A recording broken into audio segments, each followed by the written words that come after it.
Greetings, dear subscribers and casual listeners of my channel. Today, we're going to talk about one of the most controversial families in the Harry Potter universe, the Dursleys. They're usually portrayed as cruel, cold, and toxic. But if you dig a little deeper, their behavior often seems less malicious and more bizarre and illogical. Maybe they just wanted a normal, quiet life. No magic, no surprises, no trouble. But if that's true, why do their actions so often defy common sense? Let's dive in and figure out what was really going on with them. Number 1. Why didn't they want Harry to leave? One of the most puzzling aspects of the Dursleys' behavior is their resistance to the idea of Harry going to Hogwarts. They constantly complained about him, insulted him, treated him like a burden, and yet when the chance came to get rid of him, they resisted with all their might. Why? Letting him go would have made their lives easier. A boarding school in another world, no less. What could be better? But instead, letters, panic, fleeing, locked doors. Perhaps the Dursleys weren't afraid of Harry himself, but of who he might become. Or maybe they feared that the magical world would one day consume their lives. Number 2, why did they lock Harry up? Once it became clear Harry was going to Hogwarts, Vernon took drastic measures. He locked him in his room, installed bars on the windows, cut him off from the outside world. But was that really a rational step? Harry was a wizard. More than that, a Hogwarts student. If he didn't show up at school, someone would definitely notice. Intervention from the magical world was inevitable. Vernon, in his panic, seemed to forget that an entire magical institution stood behind the boy. His decision wasn't just cruel, it was downright stupid. Number 3, why did the Dursleys flee at all? The climax of their fear comes when they flee to a deserted island. After receiving dozens of letters from Hogwarts, the Dursleys abandon everything and go to a remote, isolated place in hopes of escaping magic. But then what? Live on an island forever, no food, no communication, no proper shelter. This desperate attempt to hide shows how terrified they were of losing control, even if it meant endangering the whole family. The irrationality of it all is off the charts. Number 4. Harry and the cupboard. One of the most iconic parts of the story is Harry's life in the cupboard under the stairs. A tiny, cramped, dusty space. No windows, no real air. A punishment just for existing. But guests could visit the Dursleys. Friends, co-workers, relatives. What would they think seeing a child live like that? Why risk that kind of shame when they could just give him a spare room and keep up appearances as a decent family? It seems their hatred for him outweighed all common sense. Number 5. Why were they so shocked by the letters? The scene where Harry receives his Hogwarts letters is one of the most memorable, but it raises questions. Why are Vernon and Petunia so stunned? Petunia was Lily's sister. She knew about the wizarding world. In fact, she once dreamed of going to Hogwarts herself and even wrote to Dumbledore. They had to know Harry would get a letter eventually, but instead they spiral into panic, tearing up letters, trying to destroy them. It feels like a deliberate denial of reality, as if they hoped magic would just disappear. Number 6. Dudley and the tail. The scene with Dudley's pigtail is one that always gets a laugh from fans. Hagrid, defending Harry, casts a spell and gives Dudley a tail, but the tail stays. It's never magically removed. The family ends up turning to a regular surgeon. Just imagine the doctor's reaction to seeing that growth. Why didn't the Dursleys appeal to the magical community? Petunia had some knowledge of the wizarding world. They could have contacted the Ministry of Magic, demanded help, or at least brought attention to it. But they stayed silent. Why? Number 7. Why didn't they complain to neighbours? The Dursleys lived for appearances. They trimmed their hedges twice a week. They peeked through curtains when neighbours got new cars. Petunia bragged about Dudley's school even when he failed every subject. And yet when it came to Harry, the boy in oversized clothes and broken glasses, they said nothing. Not to Mrs. Figg, not to the Pocus family, not to anyone on Privet Drive. They didn't even pretend he existed. In Philosopher's Stone, Harry says plainly, "The Dursleys often spoke about Harry as though he weren't there, or rather, as though he was something very nasty that couldn't be got rid of. It made no sense. A family so desperate to be seen as normal could have invented any story. That Harry was a troubled orphan, a distant cousin, a charity case. They could have explained away the accidents, the strange moments, the whisper of something not right. But instead they chose silence. They kept him hidden like a stain on the carpet. And in doing so they made everything stranger. The neighbours noticed, of course. You can't keep a boy locked in a cupboard and expect no one to ask questions. But the Dursleys preferred secrecy over sense, and their silence only made Harry's presence louder. Number 8. Dudley's birthday and the gift logic. On Dudley's 11th birthday, he stormed into the kitchen, face red and fists clenched. He counted his presents twice. 36. 2 less than last year. Petunia froze. Vernon's moustache twitched. Then, without missing a beat, they promised to buy him 2 more gifts later that day. In Philosopher's Stone, Petunia cooed, "And we'll buy you 2 new presents when we're out today. How's that, Popkin?" There was no lesson, no correction, just more spoiling, more blind appeasement, as if a tantrum was something to be rewarded. For a family obsessed with appearances, the logic made no sense. They wanted to look perfect, wanted neighbours to admire their parenting. Yet here was their son, screaming over presents while Harry sat in silence with nothing. A golden chance to teach Dudley humility passed them by. Instead, they chose denial. They built a monster, gift by gift, tantrum by tantrum, not out of love, out of fear, out of habit, out of something much harder to admit: weakness. Number 9. Their irrational fear of Harry. Harry was never dangerous. He was quiet, polite, and smaller than most kids his age. He did what he was told, even when it was cruel. He made no threats, showed no anger, not until much later. And yet the Dursleys treated him like a ticking bomb. In Philosopher's Stone, after the zoo incident, where the glass vanishes and Dudley ends up inside the snake tank, Vernon shouts, "There's no such thing as magic!" His voice shakes. He isn't just angry, he's terrified. But of what? A boy who apologized after every accident? Who didn't even know he had powers? Their fear made no sense. Harry wasn't waving a wand at the breakfast table or turning teacups into rats. Most of the time, he didn't even understand what was happening to him. A rational response would have been confusion, maybe irritation. But the Dursleys lived in denial so complete it twisted into panic. They feared what Harry might become instead of accepting who he was. A lonely boy, trying to survive. In their effort to crush the magic out of him, they gave it power, because fear feeds mystery, and mystery, in a house like theirs, was the worst kind of threat. Number 10. Ignoring the benefits of magic. The Dursleys weren't poor. Vernon had a steady job at Grunnings, and they lived in a neat house on Privet Drive. But they were greedy. They spoiled Dudley with televisions, computers, and extra pudding. So why didn't they ever look at Harry, the boy connected to a world full of wonders, and think, what's in it for us? They had a magical child under their roof. A boy who could talk to snakes, a boy whose vault at Gringotts was filled with gold, yet they never asked him for anything, not even to fix a broken appliance with a flick of his wand. Take Petunia. She once longed for magic. Wrote to Dumbledore begging to attend Hogwarts. She was rejected, yes, but not ignorant. She knew what was possible. She'd seen Lily levitate objects, light candles without touching them, and change the colour of her dress. And now, years later, magic returned to her house through Harry, and she slammed the door on it. She refused even the smallest benefit: no self-cleaning kitchen, no instant gardening, no magical solution to Vernon's back pain, just willful, stubborn rejection. It wasn't logic, it was pride hardened into cruelty. Vernon was even worse. He viewed magic not just with fear, but with fury, as if it were an insult to everything he understood.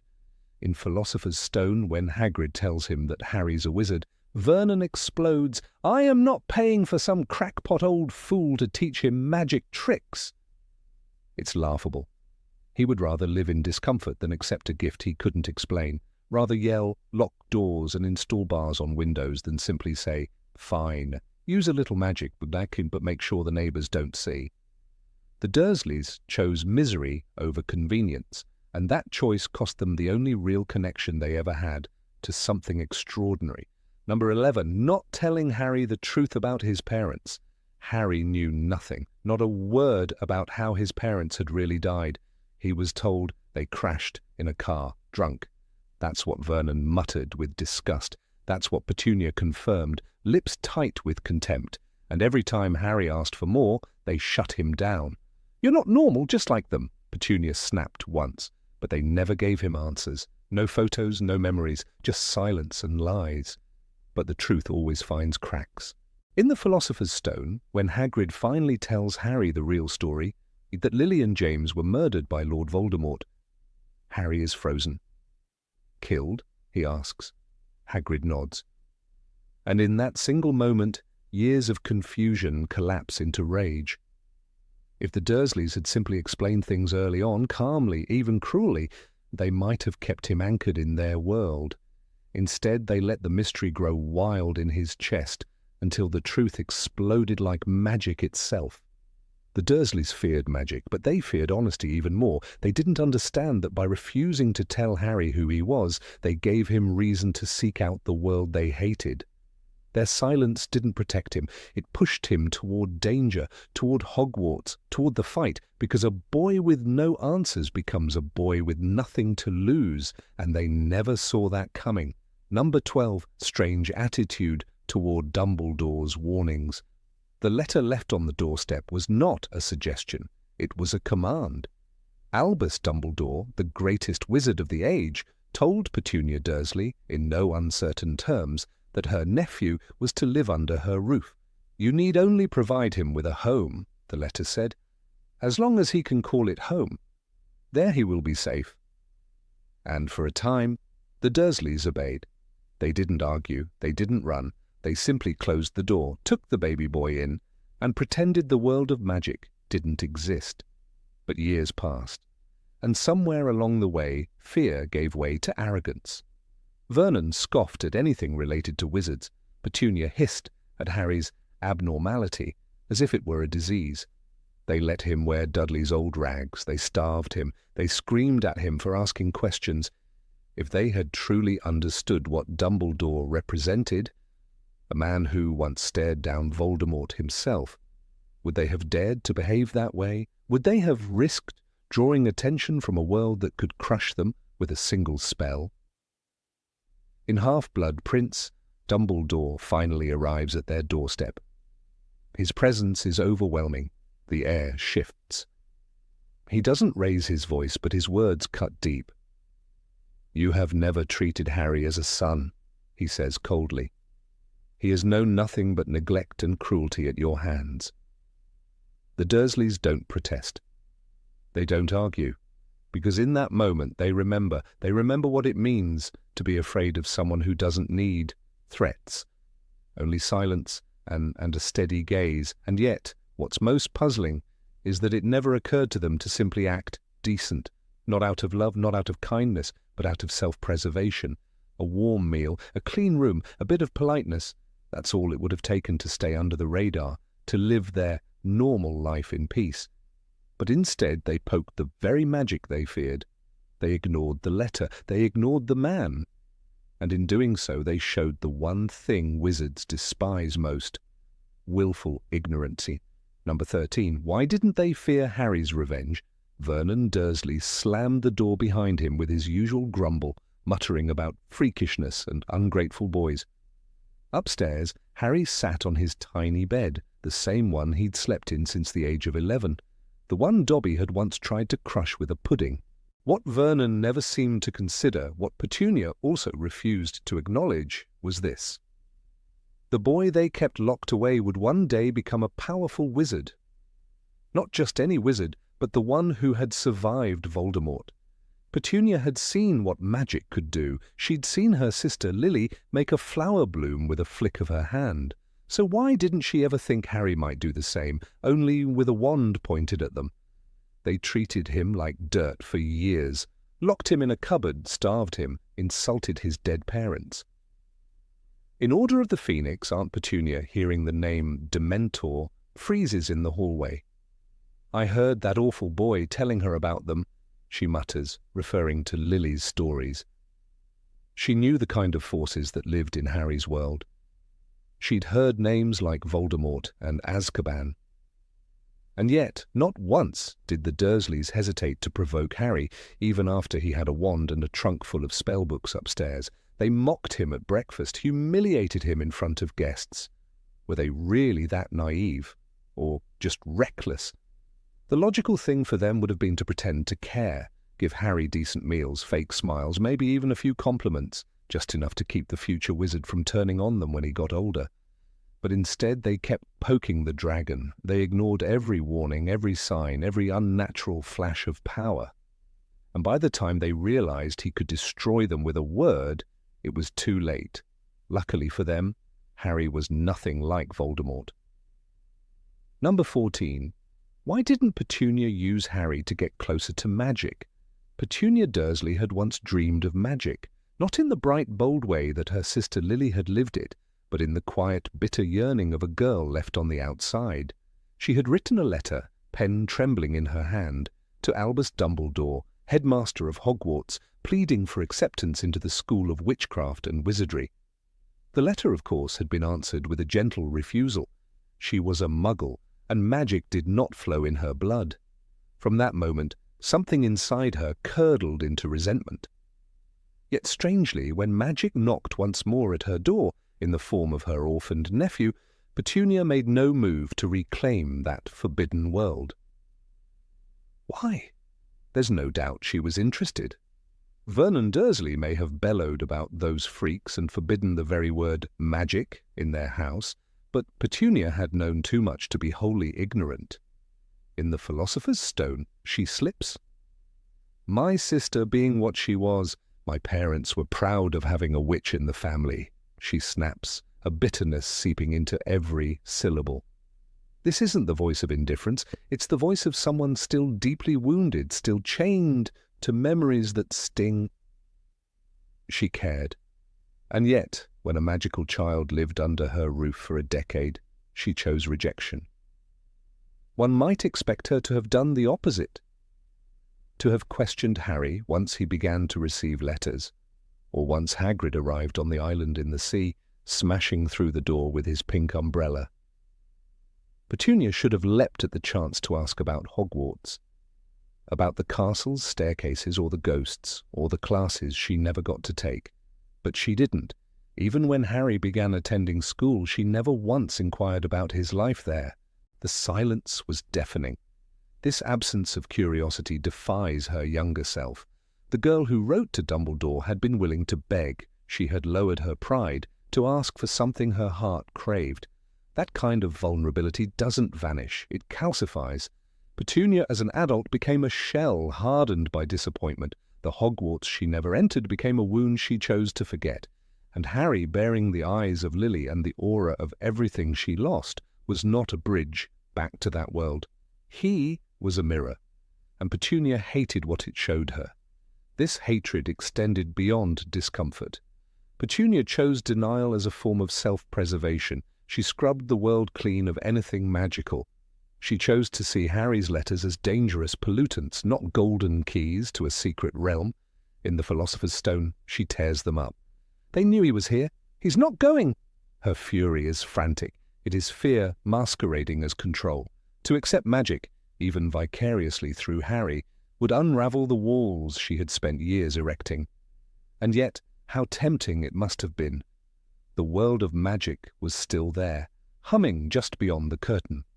Diagon Alley, cauldrons, flying brooms, moving portraits, an entire universe Petunia once longed for. Couldn't she have asked Harry casually about his classes, about his friends? Couldn't she have made tea and feigned disinterest while hoping he mentioned something about spells or potions? But the opportunity was ignored, again and again. Perhaps the answer lies in her relationship with Lily. In the Deathly Hallows, we glimpse Petunia's past more clearly. We hear about the moment she watched her sister board the train to Hogwarts and felt herself being left behind, not just physically, but existentially. That rejection was not just from a school, but from a life her sister now lived without her. Lily entered a world of wonder. Petunia was left with envy.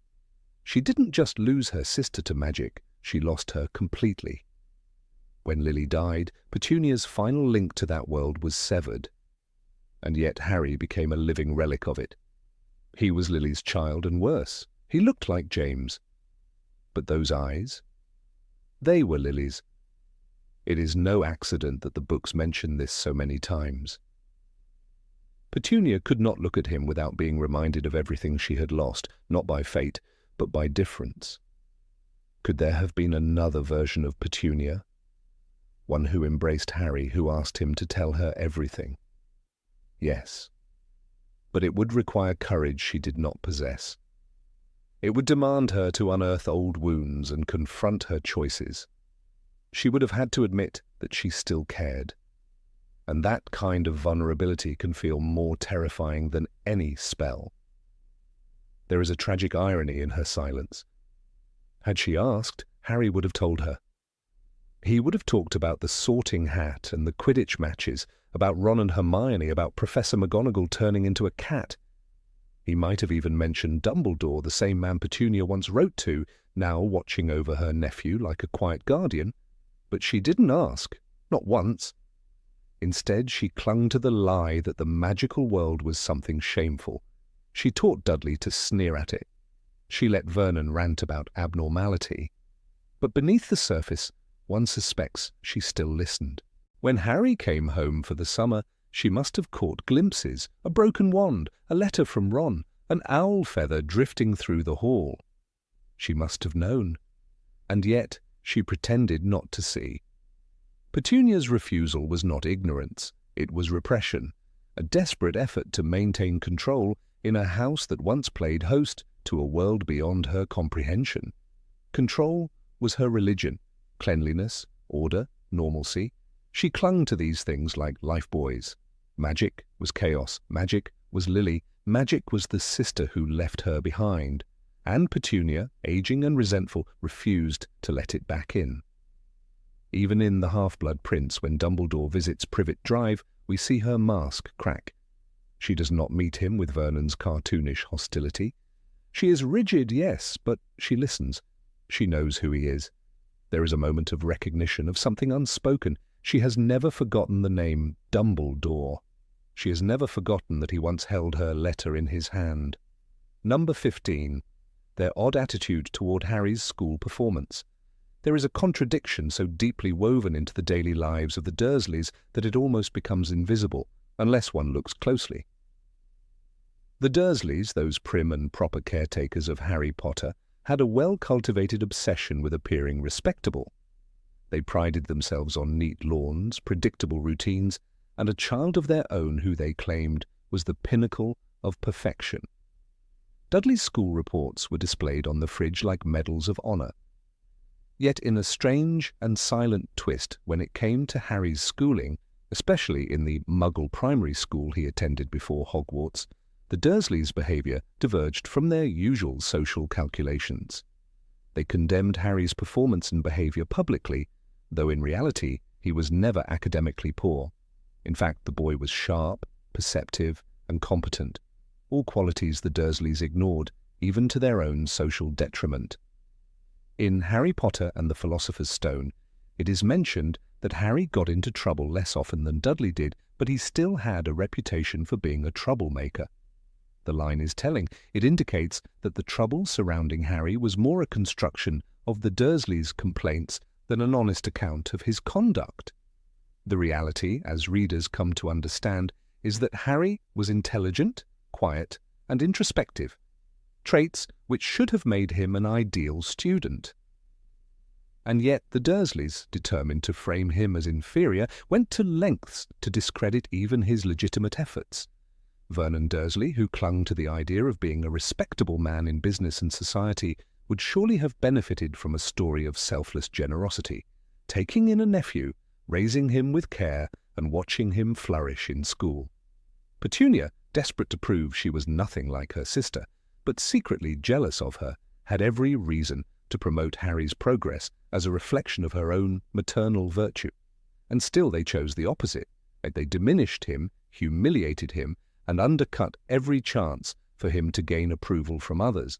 Logic would suggest they use his achievements as a badge of honor.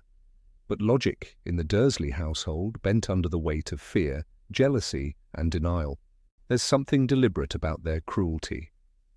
Consider how Harry was punished for things he didn't even do, like when Dudley destroyed a school computer and blamed Harry. The Dursleys didn't just accept the lie, they encouraged it. In this scenario, Vernon and Petunia actively suppressed Harry's potential in front of outsiders. They could have painted Harry as a model child under difficult circumstances. Instead, they let the neighbors believe he was dangerous, disobedient, even mentally unstable. One must ask, what did they gain from this? What was worth sacrificing the illusion of family harmony? There is a revealing moment in The Philosopher's Stone when Petunia barks, "You didn't think you could go to that school, did you? I saw him writing to you. Oh yes, he's been sending you letters." She refers to Dumbledore and Hogwarts, but the venom in her voice isn't just about magic. It's about Harry's aspirations. Any aspiration, even academic success in the Muggle world, threatened the balance they constructed. Harry wasn't allowed to shine because his brightness cast shadows on their carefully arranged facade. A brilliant Harry would be a reminder that greatness can come from the unwanted corner of the cupboard. Had Harry come home with perfect grades or praise from teachers, the Dursleys might have had to answer awkward questions. Why was this bright, polite, intelligent child dressed in rags? Why did he look underfed? Why did he always walk to school alone while Dudley got driven in a brand new uniform? It was safer to declare him strange, safer for them to invent a version of Harry that made sense in the lie they lived. By pushing the narrative that Harry was a problem child, they shielded themselves from suspicion. No one would ask why they treated him differently if they believed he deserved it. Dudley, by comparison, was celebrated for mediocrity. He received trophies for simply participating in school events, even when he had no talent or interest. Harry, who likely did well in spelling and reading, he always had a love for books, but was never acknowledged. Even when he displayed signs of curiosity or insight, the Dursleys shut him down. It's an emotional starvation that went beyond neglect. It was strategic erasure. They erased his accomplishments to keep him small, because if he became someone might come looking. The contrast becomes more evident when we examine how the Dursleys presented themselves to the school staff. In one passage, it's mentioned that Harry had glasses held together with a lot of sellotape because of all the times Dudley had punched him on the nose. A schoolteacher noticing this would naturally be concerned. But Petunia likely preempted any inquiry with tales of how strange Harry was, how ungrateful, how different. These labels served as a smokescreen, not just to hide abuse, but to preserve the image of Dudley as their golden child and themselves as saintly guardians. If Petunia had embraced Harry's school achievements, it would have aligned with her obsession with being seen as the perfect housewife and mother. She could have told the neighbors how hard she worked to raise two boys and how, despite being left with a magical freak on her doorstep, she turned him into a proper student. But she didn't. Because to acknowledge Harry's strength, intelligence, or adaptability was to admit that Lily's son had merit. And in Petunia's heart, the hatred for her sister, or perhaps the pain of losing her, was too strong to allow that. The rejection of logic continues with Vernon's over-the-top reactions. When Harry receives mail from Hogwarts, Vernon shouts, "Who be writing to you?" The implication is always the same. Harry is not worth notice. Even the mere idea that someone might take an interest in Harry is offensive to them. It shatters their illusion of control. In a more rational household, they would have used every opportunity to raise their social standing. Look how well our nephew is doing despite everything. But to the Dursleys, Harry's success was dangerous. It could free him. It could make others see them for what they were. Number 16. Why did they allow him to go to the Quidditch World Cup? Of all the strange decisions ever made by Vernon and Petunia Dursley, their surprising agreement to let Harry attend the Quidditch World Cup in Harry Potter and the Goblet of Fire remains one of the most puzzling. These were the same Dursleys who had spent years trying to squash the abnormality out of Harry. They punished him for getting letters from Hogwarts, locked him in a cupboard, and treated any sign of magic like a disease to be quarantined. And yet, when approached by wizards to take Harry off their hands for an extended magical event, they agreed with little more than a grunt. It wasn't just uncharacteristic, it was bizarre. The Dursleys' general attitude toward the magical world had always been defined by a blend of fear, disdain, and denial. Vernon Dursley had once driven his family across the country just to avoid letting Harry go to Hogwarts. Petunia, though more subtle, often demonstrated a deeply internalized disgust toward anything magical, a reflection of old wounds and sibling rivalry. The idea that these two would suddenly allow Harry to go on a long trip with a wizarding family and to attend an enormous magical sporting event feels entirely out of sync with their prior behavior. It begs a deeper examination. In truth, their reaction cannot be interpreted in isolation. It must be viewed through the lens of a single, potent influence: fear. The Dursleys, for all their bluster, were terrified of anything they didn't understand. And magic, being utterly incomprehensible to them, was their greatest fear of all. But by the time Harry reached his 4th summer at Privet Drive, he had become something they feared even more than magic itself, a powerful, uncontainable force within their own home. Harry was no longer the boy who slept in a cupboard. He was the boy who had faced Voldemort 3 times, albeit unknowingly, and come out alive. The boy who had been chosen by the Goblet of Fire would later face dragons and Death Eaters, but even before that there was an unmistakable change in him. After the events in Prisoner of Azkaban, when Harry had discovered Sirius Black was his godfather and then watched him disappear into the night, the Dursleys were left with a teenager who not only had access to magic, but also had powerful magical allies. This was the same Harry who, in the opening chapter of Goblet of Fire, threatens Dudley with the imaginary use of magic. The book reads, "Harry took out his wand. Dudley gave an almighty gasp and threw himself backwards, knocking over his chair."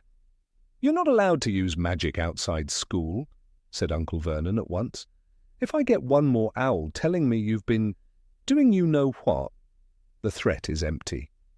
But it works. For the first time, Harry has leverage, and the Dursleys know it. That leverage came not only from the wand, but from Sirius Black. The Dursleys had learned that Harry's godfather was not only a wizard, but also an escaped convict, at least in their understanding. Harry cleverly uses this to his advantage. When the Weasleys send an invitation for Harry to attend the Quidditch World Cup, Harry casually mentions Sirius. The threat is implicit. "Don't mess with me, or I'll tell my dangerous godfather." It's blackmail dressed in polite suggestion. But it works. The Dursleys' reaction then wasn't passive approval, it was quiet surrender.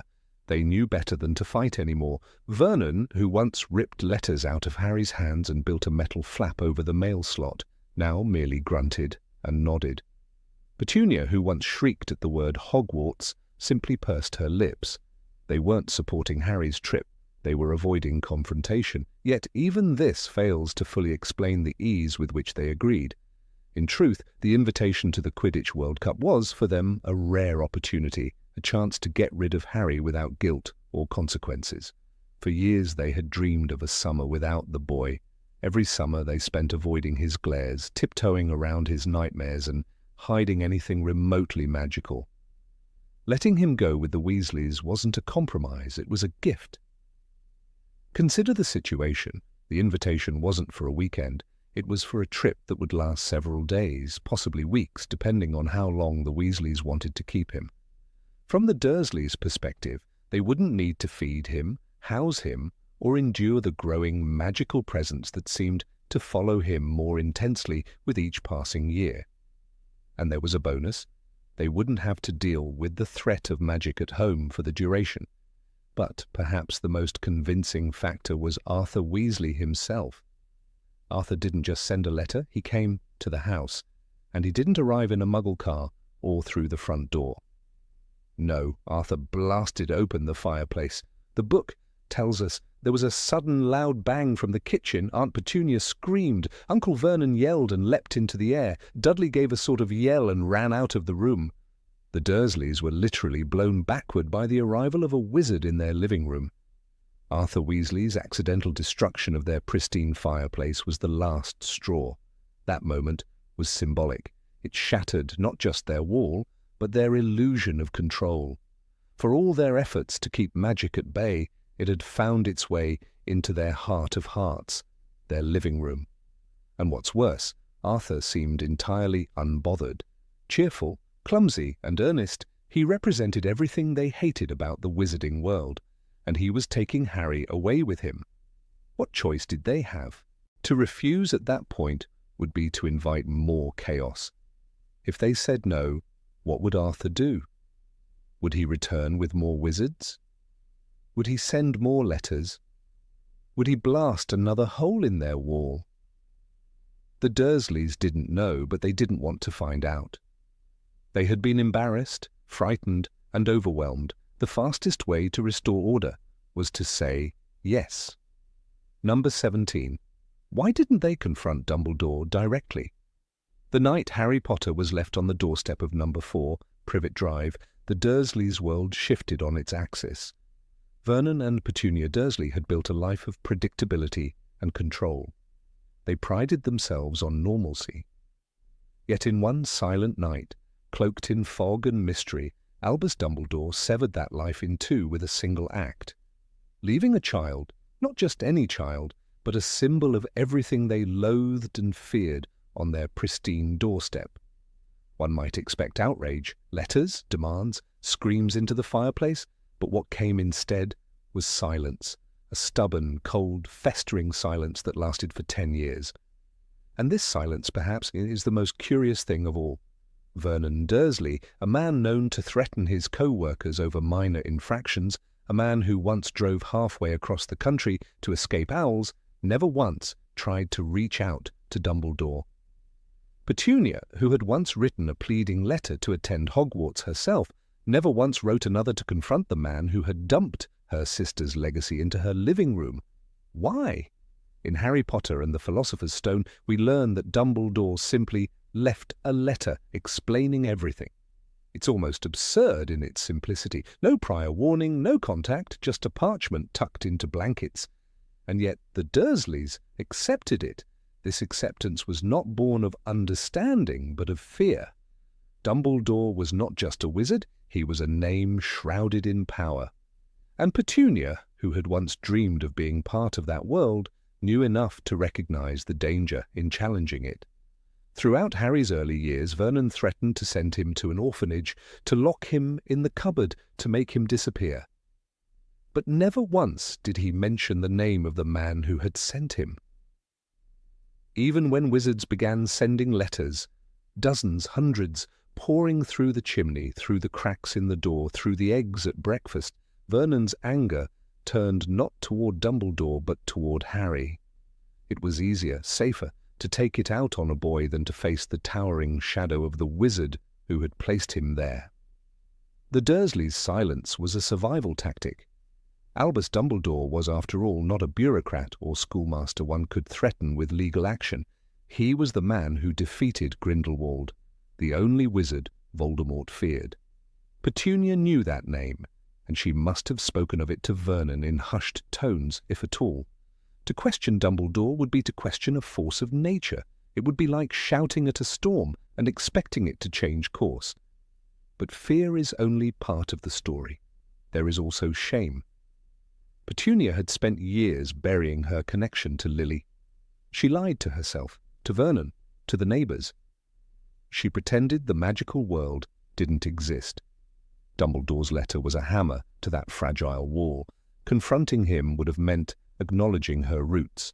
It would have meant admitting that Lily's world was real, and that Petunia, in her jealousy and bitterness, had rejected it.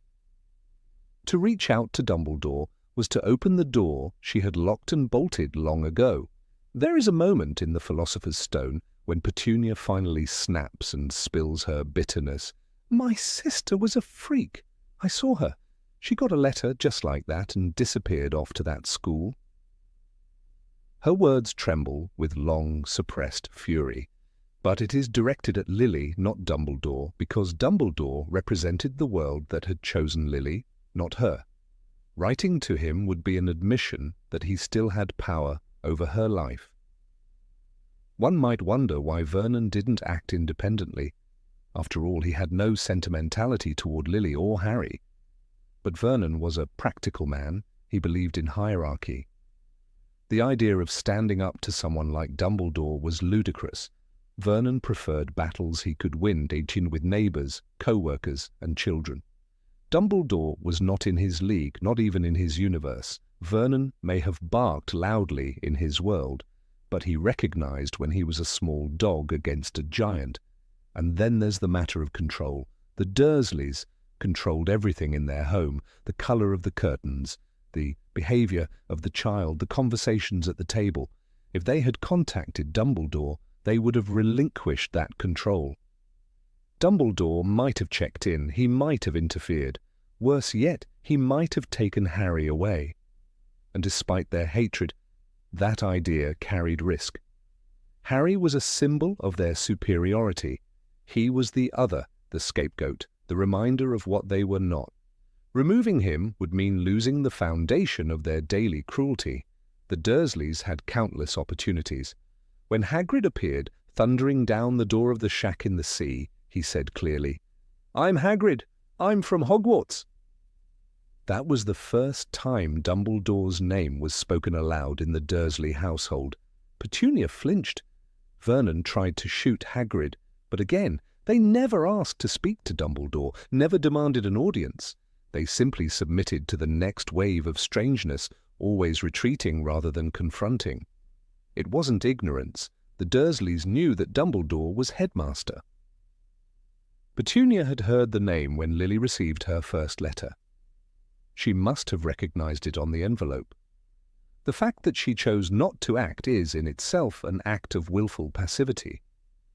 Dumbledore loomed as an untouchable judge, a man of verdicts, not conversation. Even in The Half-Blood Prince, when Dumbledore appears uninvited in the Dursleys' living room, they do not confront him. They shrink into themselves. Dumbledore says, "You did not do as I asked. You have never treated Harry as a son." And yet still there is no protest, no angry defense, only silent resentment. Petunia sits rigid, lips pursed, the shame burning on her face. Vernon says little, because in the end the Dursleys know they have failed, and more importantly, they know that Dumbledore knows too. It is telling that Petunia flinches not at Dumbledore's presence, but at the memory of the Howler in Order of the Phoenix, which whispered only, "Remember my last?" Or the implication of a private warning from Dumbledore, one so powerful it did not need to shout, speaks volumes about the psychological hold he had over her. This was not a man one negotiated with. This was a man who wrote truths in invisible ink and expected obedience. The Dursleys' avoidance of Dumbledore also preserved their narrative. In their version of events, they were victims of magical cruelty. To acknowledge Dumbledore would mean acknowledging that perhaps they could have asked for help or compromised or softened, but their hatred of Harry justified their actions. Contacting Dumbledore might have complicated that hatred with guilt. They lived in a fortress of denial. Dumbledore's magic was outside. Their authority was inside. To invite him in, metaphorically or literally, would blur that boundary. Better to suffer in silence than to upend the illusion of normalcy. Better to punish Harry than to seek peace. There's also a practical layer, the fear of what Harry might become. They knew, Petunia especially, that he would be going to Hogwarts, that he would be learning spells, that one day he might be powerful. Dumbledore was the gatekeeper to that future. Confronting him might sour that relationship. It might provoke retaliation. And while they didn't love Harry, they feared him. Not for who he was, but for what he could become. Dumbledore, for his part, was not ignorant of their abuse. He allowed it to continue for reasons of magical protection, the old blood wards tied to Lily's sacrifice. This knowledge must have comforted him, and perhaps horrified Petunia. She understood enough of magic to know she was playing with fire. Vernon, ever the outsider, didn't grasp the stakes, but Petunia felt them like a pulse under the floorboards. It's worth noting that Dudley, raised in the same house, taught the same prejudices, is the one who changes. In the Deathly Hallows, he shakes Harry's hand and thanks him. Petunia says nothing. Vernon grumbles. The silence, once again, is deafening. Dumbledore's death goes unacknowledged, not because it didn't matter, but because to speak it aloud would break the dam. In the end, the Dursleys were not just afraid of Dumbledore's power, they were afraid of what he represented: truth, magic, change. To confront him would be to confront their own inadequacy, their cruelty, their smallness. So they built their lives around his absence, and in doing so became prisoners of their own fear. They were never truly free of him. His letter rested under their silence like a ticking clock. His shadow hovered at the edge of their neatly trimmed lawn. They never said his name, but they never forgot it. For some, fear of confrontation is a flaw. For the Dursleys, it was a lifestyle, one carved out of fear, shame, and the desperate desire to remain untouched by the truth. And Dumbledore, he knew they would never write. He knew they would never fight. Perhaps that was why he chose them. Because in their silence, Harry would be protected, not by love, but by obligation. A grim shield, but a shield nonetheless. And so the years passed, the cupboard stayed closed, the letter stayed unread. And the Dursleys, bound by pride and terror, never dared to knock on the door of the only man who might have answered. Number 18. Why didn't they move away after signs of magic? There's something hauntingly curious about number 4, Privet Drive. Not the neatly trimmed lawn, nor the symmetrical flower beds. Petunia Dursley manicures with mechanical precision. Not even the polished brass number on the door, or the stiff curtains that never swing freely in the breeze. No, the strangest thing about this house is that it never moved. Despite everything that happened inside its walls, or perhaps because of it, the Dursleys stayed. They remained anchored, stubbornly unmoved, while the magic they feared grew louder behind the cupboard under the stairs. Harry Potter's first known acts of accidental magic are not subtle anomalies. They are vivid, memorable, and impossible to explain through any lens of normalcy. One morning, Petunia found his unruly black hair completely regrown after she had savagely cut it the day before. Later, at school, when Dudley and his gang cornered Harry on the rooftop of the canteen, the boy inexplicably ended up on the roof, untouched. When Aunt Petunia tried to force him into a revolting sweater, it shrank away from his body, refusing to fit. These moments weren't hidden. They didn't happen in some private, secret vacuum. They were public, strange, and deeply humiliating for the Dursleys, whose lives were governed by appearances and control. So why didn't they flee? It would have been the rational choice. A family so consumed with the idea of being normal, of being proper and respectable in the eyes of their suburban community, should have packed their belongings and fled at the first signs of the impossible. They could have chosen a nameless village where nobody knew of the Potters, where questions weren't whispered in aisles at the local grocer. But they didn't. Instead, they stayed, cemented in place as though Privet Drive itself was part of some unspoken contract, a pact they dare not break. To understand this, one must first step into the twisted psychology of Vernon and Petunia Dursley. Petunia, as we know from Harry Potter and the Philosopher's Stone, often said that Harry reminded her of her good-for-nothing sister. That bitterness runs deeper than a passing remark. Petunia's resentment toward Lily isn't just about being different. It's about being excluded. When Lily received her Hogwarts letter, Petunia wasn't just left behind. She was denied entry into a world she desperately wanted to understand. Her jealousy calcified into disdain, her curiosity into contempt. She married a man who not only shared this contempt, but amplified it with bullish certainty. Vernon Dursley is the embodiment of a man who must be in control. Everything in his world is organized into neat categories: business success, masculinity, social standing, and discipline. Anything that does not fit into these boxes, especially things like vanishing glass at the zoo or owls delivering letters, threatens his fragile reality. But to abandon Privet Drive would be to admit that the world is not under control, that they had lost, that the very thing they feared had infiltrated their lives and driven them out. And Vernon Dursley does not run. He roars, he bullies, he digs in his heels, but he does not retreat. Privet Drive is not just a house, it is a symbol. For the Dursleys, it represents their carefully constructed facade. Neighbours like Mrs. Number 7 and Mr. Prentice across the street knew them as respectable people. They were the family with a new car every 2 years, the ones who threw perfectly ordinary barbecues and scolded their son for getting less than 10 out of 10 in spelling. Leaving would have meant explaining why. And no explanation, certainly not one involving a flying broomstick or a magically regrowing haircut, would satisfy the social code of little whinging. This was evident in their desperate denial. When Harry's Hogwarts letters began arriving in the Philosopher's Stone, Vernon didn't respond by acknowledging that the game was over. He doubled down, he boarded up the mail slot, he burned letters, he uprooted his family and fled to a ramshackle hut on a rock in the sea. This wasn't an attempt to escape the magic. It was an effort to outrun acknowledging it. For Vernon, admitting that Harry was a wizard was unthinkable. But abandoning Privet Drive, that would have required explanations. To the bank, to Vernon's co-workers, to Dudley's school, and worst of all, to the neighbours. Petunia's fears were more internal. For her, the house was more than a status symbol. It was a fortress.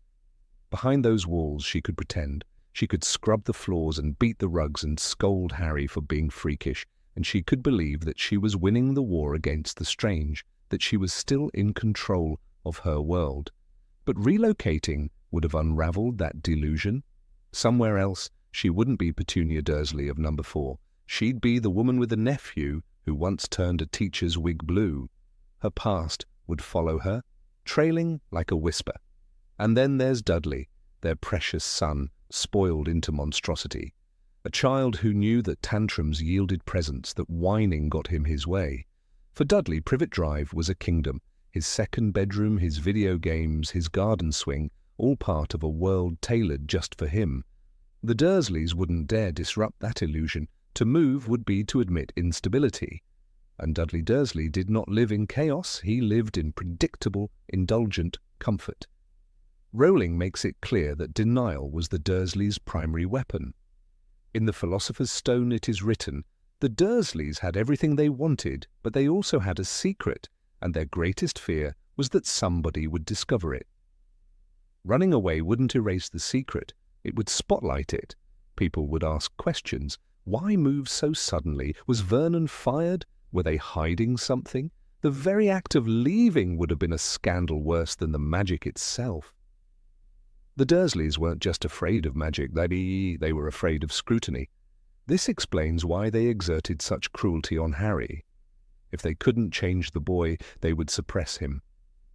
They would hide him under stairs, give him broken glasses and too small clothes, and tell him he was a burden. "There's no such thing as magic," Vernon growled, not because he believed it, but because he needed it to be true. Moving would have required admitting otherwise, but keeping Harry close, containing the problem, allowed them to maintain the illusion that they were normal, that nothing was wrong. But there is an even darker layer, one rarely discussed but vital. What if they feared the magical world would follow them? That if they moved, the wizards, these unpredictable beings with cloaks and exploding letters, would seek them out. After all, they had seen what happened to Lily. Perhaps part of Petunia still remembered the awe, the terror of being on the edge of that glittering world. Perhaps she believed, deep down, that as long as Harry stayed under their roof, they had a thread of control. That magic, however wild, would remain tethered. Even Albus Dumbledore reinforces this in The Half-Blood Prince. When he visits the Dursleys, he says, "You did not do as I asked. You have never treated Harry as a son. He has known nothing but neglect and cruelty. But he also acknowledges that Harry's protection, the blood magic tied to Lily's sacrifice, is tied to that house. Dumbledore's enchantment required Harry to return to his aunt's home every summer. Unbeknownst to the Dursleys, their decision to remain had deeper magical consequences. Perhaps the magic itself wanted them to stay. It is possible that on some unconscious level Petunia sensed this. Her connection to Lily may have been severed, but it wasn't destroyed. The letters from Dumbledore, the Howlers, the arrival of Hagrid, these weren't just disruptions. They were reminders. Reminders that the world she shut out had not forgotten her, that she still had a part to play whether she wanted it or not. Moving away would have been like running from her own shadow. Impossible. And yet perhaps the truest answer lies not in fear or logic or even control, but in pride. The Dursleys' pride is monumental. Vernon's booming voice, Petunia's stretched smile, Dudley's tantrums, they are all expressions of a family too proud to bend. To move away would have been an admission that they'd been bested, that they had failed to purge the unnatural from their lives, and the Dursleys, above all else, could not be seen as failures. They chose to endure, to live with the ticking time bomb of Harry's magic rather than uproot their lives. They convinced themselves it was the right decision, that as long as they didn't acknowledge the truth, it wouldn't affect them. But magic does not wait for permission. It grows, bursts, spills over. By the time Harry was 11, the letters came in floods, hundreds flying through chimneys and cracks in the wall. Vernon tried to escape, dragging the family to a cold rock surrounded by crashing waves. But even there Hagrid found them. Even there the truth came roaring through the door. The Dursleys never moved away because they believed they could outlast the truth, that if they stayed still enough, invisible enough, the magic would pass them by. But Harry wasn't just a boy, he was a storm. And no matter how tightly they clutched their blinds, storms always find a way in. Number 19. Why didn't they send Harry to an orphanage? Of all the mysteries buried in the early chapters of Harry Potter and the Philosopher's Stone, few seem as quietly disturbing as the one that looms over number 4, Privet Drive. Why did the Dursleys keep Harry Potter at all? Vernon and Petunia Dursley were not subtle in their hatred. They despised magic. They feared it. They considered Harry an unbearable stain on their pristine, normal life. And yet, instead of simply leaving him at the nearest orphanage or transferring custody to a more suitable relative or authority figure, they kept him. Resentfully, yes, but kept him nonetheless. What force compelled them to do so? The initial answer seems to lie in the letter Albus Dumbledore left with baby Harry. That famous night when Hagrid delivered the orphaned infant, the letter explained everything. At least, we are told it did. But what could such a letter say to convince the most magically averse couple in Britain to house the child of a witch and wizard? According to Petunia's later confession in the Order of the Phoenix, she had received a howler that barked the word, "Remember my last, Petunia." That message suggests that she had not only read Dumbledore's letter years before, but that she knew the consequences of not complying. And those consequences, left unspoken, hung over the Dursleys like an invisible curse. But fear alone doesn't explain this strange situation. The Dursleys, after all, were not brave people. They cowered from letters that came by owl, fled to a lighthouse in the sea to avoid the magic, and trembled before Hagrid's bulk. These were people who acted out of fear. If they had believed they could rid themselves of Harry without consequence, they would have. They certainly tried to deny his magical side, locked him in cupboards, pretended he didn't exist in public, punished him for things beyond his control. Yet for all their cruelty, they never crossed that final line. They never sent him away. In the non-magical world, options would have been available to them. England in the 1980s had social services, orphanages and foster systems that could have accommodated Harry. He was not their son, but their nephew. They could have cited financial strain or emotional distress. They could have dropped him at the doors of a church or a hospital and walked away. Petunia could have claimed that caring for a magical child was beyond her capacity, and yet nothing. They raised him grudgingly, meanly, but consistently. And therein lies the central puzzle. There are hints throughout the series that something more than guilt or duty was keeping them in line. Dumbledore, as it turns out, had laid an enchantment over Privet Drive. In Half-Blood Prince, he reveals to Harry that as long as he could call the Dursleys' house his home, he would be protected from Voldemort and his followers. "This charm will only last while you can still call this place home," Dumbledore explains, "while you are still under the roof of someone who shares your mother's blood." Petunia, being Lily Potter's sister, was the key to that protective spell. Harry had to live with her until he came of age. This blood protection magic explains why Dumbledore insisted on placing Harry with Petunia, even though she had never shown the slightest affection for her sister. In fact, her bitterness ran deep, rooted in jealousy and a sense of abandonment. She hated magic because it had taken Lily away. But even this resentment couldn't break the magical bond. The charm worked because of blood, not love. Still, the spell didn't require affection, it required shelter. It required Harry to call this place home. And that's where the risk lay. If Harry had felt truly unwanted, so unwanted that he refused to think of Privet Drive as a home, the spell could have failed. Dumbledore walked a dangerous line. He entrusted the most important child in the wizarding world to people who despised him, hoping that biological duty and fear of consequence would keep them in check. And this fear was probably reinforced in other ways. Petunia, unlike Vernon, had prior knowledge of the wizarding world. She had corresponded with Dumbledore before. She had likely received more than one warning, subtle or not, that abandoning Harry would not be wise.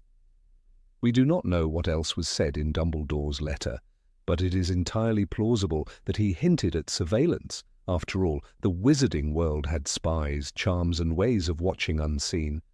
Dumbledore may have invoked vague threats. "It is in your best interest," he may have written, "to keep the boy with you." Vernon Dursley, for all his bluster, was deeply afraid of things he didn't understand. He may have argued with Petunia in private. He may have proposed abandoning the boy or handing him over to an orphanage. But Petunia likely insisted. "We mustn't," she would have said. "We can't." And Vernon, scared of the consequences, unknown, invisible, magical, acquiesced. Fear ruled their household. The Dursleys' treatment of Harry wasn't just about hate, it was about control. They kept him beneath the stairs not only to punish him, but to contain him. They feared what he might become. If they could keep him small, cowed and ignorant, they could perhaps keep the magic at bay. Sending him away would have meant losing that control.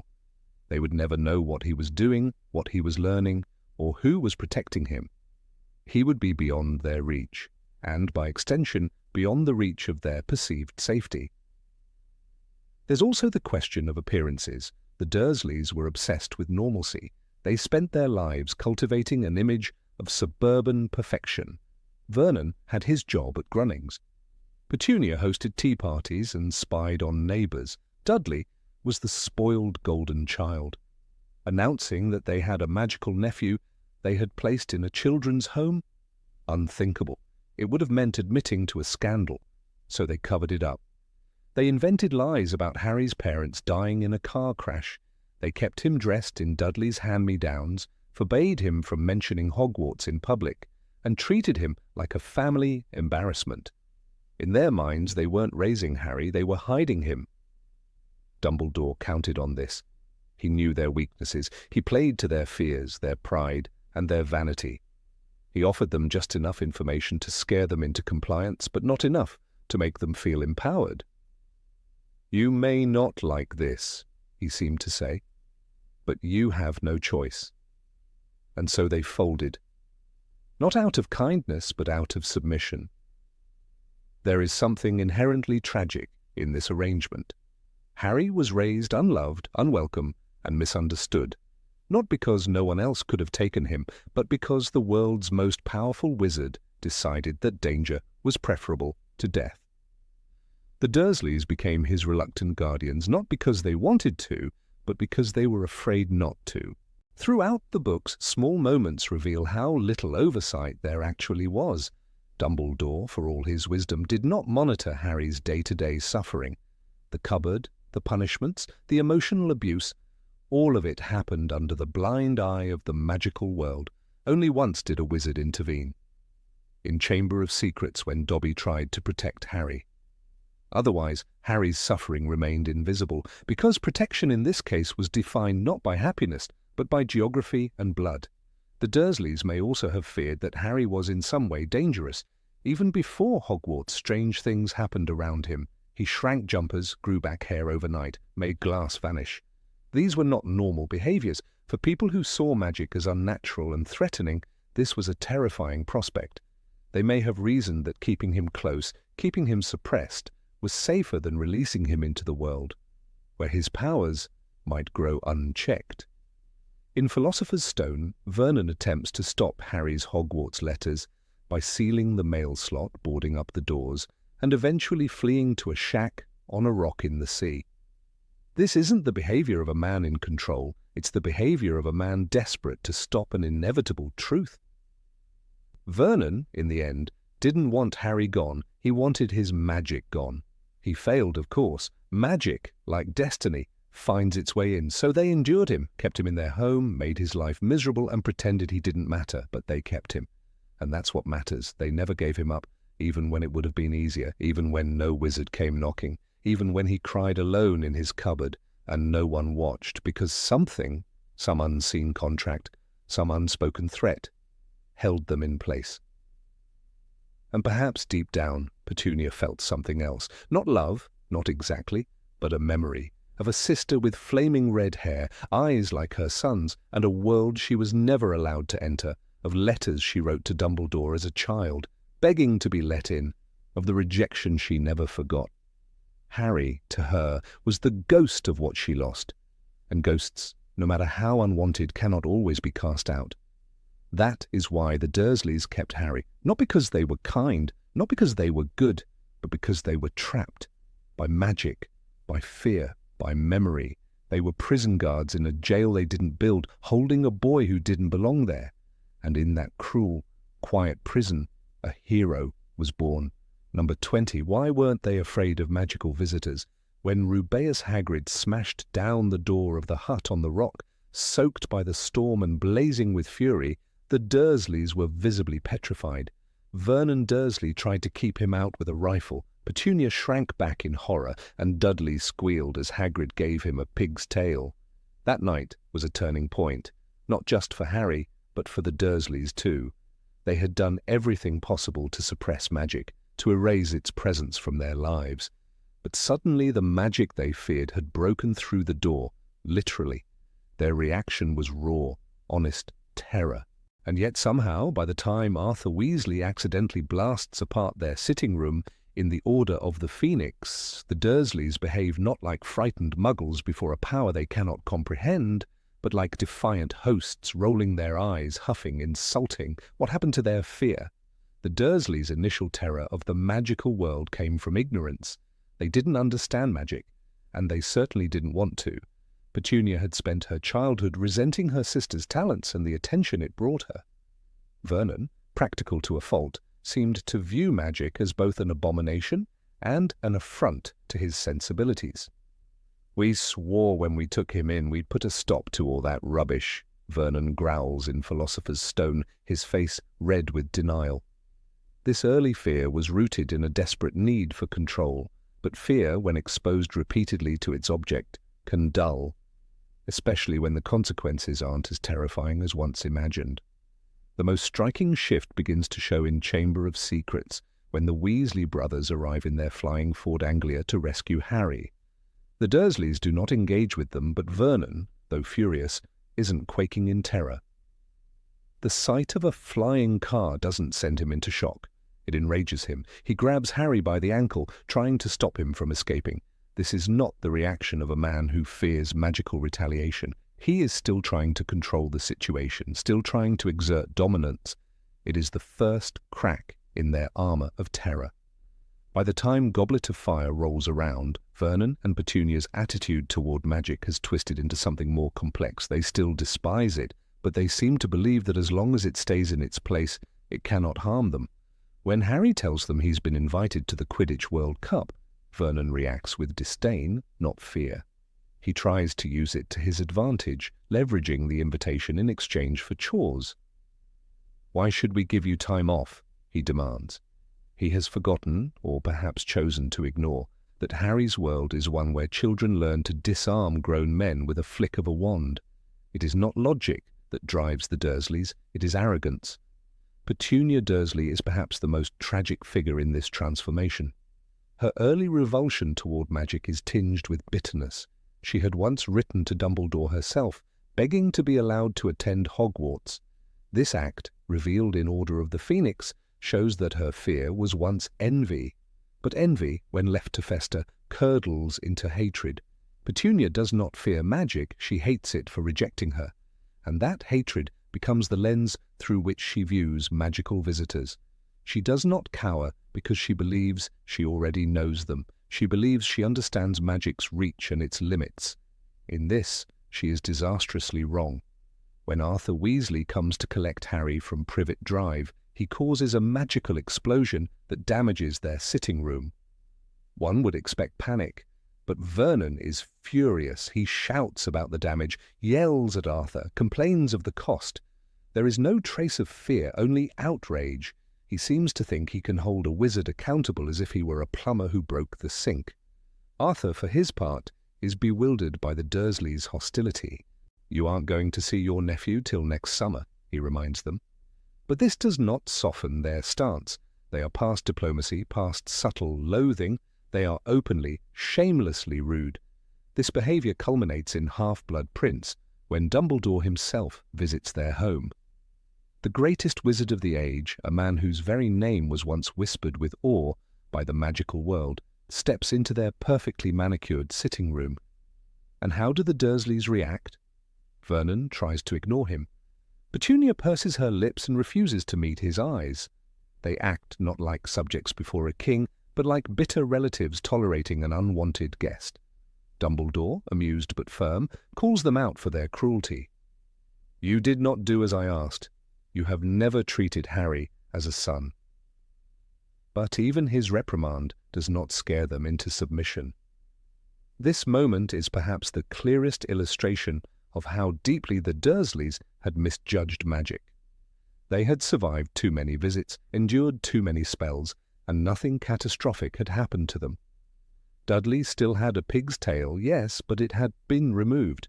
Their house had been blown apart and fixed again. They had been yelled at, cursed at, but not truly harmed. And from this they drew the wrong lesson. They believed wizards wouldn't really hurt them. They mistook mercy for weakness. The Dursleys' growing insolence is also fueled by something far more dangerous than fear: pride. Vernon, the managing director of a drill company, is a man who equates success with control. Every magical visitor reminds him that he doesn't control Harry, that he doesn't control his own home. He lashes out not because he is brave, but because he is humiliated. His mockery, his snide comments, his visible disdain, they are a defense mechanism. If he cannot expel magic from his world, he will at least pretend it does not impress him. Petunia's denial operates differently. She clings to a fantasy where her world is clean, orderly, free of chaos. Every wizard who enters her house threatens that illusion. She stares past them, pretends they are beneath her. But we see her crack too. When Dumbledore mentions the Howler letter she once received, her hands tremble. Her teacup rattles. "Remember my last, Petunia," the voice had said. That memory haunts her. And yet she says nothing. Because to acknowledge fear would be to acknowledge vulnerability. And Petunia Dursley does not do vulnerability. Dudley's arc offers yet another clue to their change in attitude. Unlike his parents, Dudley does begin to change. After the Dementor attack in Order of the Phoenix, he becomes quiet, reflective. His eventual goodbye to Harry, though awkward, is sincere. He tells his cousin, "I don't think you're a waste of space." This softening suggests that the younger Dursley understands what his parents refused to admit, that magic is not just a threat, it is real, it has meaning, and it should be respected. The Dursleys' bravado masks a deeper truth. They never stopped fearing magic. They simply rebranded that fear as contempt. It was easier to scoff than to shrink in terror, easier to shout than to tremble. In many ways, their behavior mimics that of school bullies who mock what they do not understand. They could not defeat magic, so they mocked it. They could not escape magic, so they belittled it. Their rudeness was not courage, it was desperation dressed as disdain. One must also consider that the Dursleys believed, perhaps rightly, that magical folk had limits. Wizards had laws. They weren't allowed to hex muggles at will. This belief gave them a false sense of security. They didn't know about exceptions like the use of magic in life-threatening situations. They didn't understand that wizards like Dumbledore could operate above or around such laws, so they postured, they played the odds. And for years they were right. No real harm ever came to them. But in the end, it is not logic that explains their behavior, it is human nature. Repeated exposure breeds familiarity. Familiarity breeds contempt. The Dursleys had been too close to magic for too long. It no longer shocked them. It annoyed them. They didn't fear it. They resented it. And resentment, when left unchecked, becomes venomous. They lashed out not because they forgot magic could hurt them, but because they couldn't bear the reminder that they were powerless before it. Ironically, it is Harry who shows more grace to them than they ever did to him. In Deathly Hallows, when the Dursleys are forced into hiding for their protection, Harry offers his hand to Vernon. The gesture is ignored, but it marks the final moment of the Dursleys' moral defeat. The boy they belittled, the magic they denied, had come full circle. They owed their lives to the very world they hated. The Dursleys' story is a cautionary tale, not just about prejudice, but about what happens when fear turns to pride, when rejection curdles into cruelty. They were never truly brave, they were never truly strong, they were small people trying to hold the door shut against a tide that would not be stopped. And in the end, their refusal to acknowledge magic's wonder left them unchanged, while the world around them evolved. Their behavior, so puzzling at first glance, makes a twisted kind of sense when seen through the lens of denial. It is not that they stopped fearing magic, it is that they refused to give it the satisfaction. They covered their fear with scorn, wrapped it in sarcasm, hoped in their heart of hearts that if they never bowed to it, it might pass them by. But magic had already claimed their lives, it had shaped their fates, and no amount of huffing or puffing would undo that. The Dursleys believed that pretending magic didn't matter would make it so, that insults could replace understanding, that rudeness could act as armor, but magic is not swayed by pretense. It does not seek approval, and in the end it left them behind. The greatest wizards of their age walked through their living room, and the Dursleys learned nothing. They had their chance to grow, to see the world anew, but they chose to sneer. And that was their real tragedy. Number 21, why didn't they check Harry's belongings? Of all the curious elements in the life of Harry Potter, one detail tends to slip under the radar, quiet, persistent, and yet utterly baffling when placed under the microscope of logic. Each year, the boy who lived would return to number 4, Privet Drive, dragging behind him a heavy trunk bursting with magical artifacts, dusty tomes on the dark arts, shimmering invisibility cloaks, shimmering galleons, living chocolate frogs that occasionally escaped their packaging. And yet, despite Vernon Dursley's volcanic temper and Petunia Dursley's fanatical obsession with normalcy, not once are we told they ever rifled through his belongings, confiscated a wand, or burned a Hogwarts robe. This puzzling omission seems so inconsistent with the Dursleys' treatment of magic, it begs a closer look, not just at what they didn't do, but at why. From the very beginning, Vernon and Petunia Dursley went out of their way to suppress all traces of the unnatural. When Harry was a child, they punished any funny business with the swiftness of military justice. a glass disappearing at the zoo, or mysteriously regrown hair after a terrible haircut would earn Harry a week in the cupboard. Petunia would often claim that her sister had got herself blown up, and Vernon swelled with rage at any mention of Hogwarts. And yet, year after year, they let Harry cart an entire arsenal of magical tools into their home. Consider the contents of Harry's trunk. It contained his wand, made of holly and phoenix feather, 11 inches long, and capable of producing curses, protective charms, and light, among 1,000 other things. This wand alone should have been enough to ignite panic in Vernon's eyes, a stick that could blow up a pudding or hex a tongue to swell out of control. It's not just dangerous, it's everything the Dursleys hated, and still it sat untouched, beneath the floorboards or in the locked cupboard beneath the stairs. In Harry Potter and the Chamber of Secrets, J.K. Rowling gives us a vivid account of Harry hiding his wand in the flower bed outside just before Dobby appears. He does so out of fear, not that the Ministry of Magic will catch him, but that the Dursleys might discover it. And yet there is no follow-up. Vernon never demands the wand, never searches the trunk.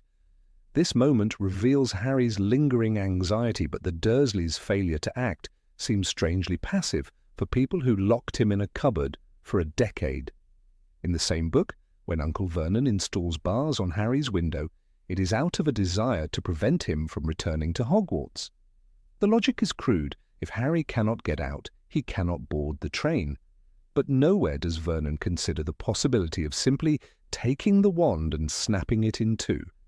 It is as though the magic is so overwhelming, so far outside their understanding, that to tamper with it is to flirt with disaster. In their minds, perhaps touching a wand might be enough to transform them into toads, or worse, into freaks like Harry. There is something deeply psychological in this evasion.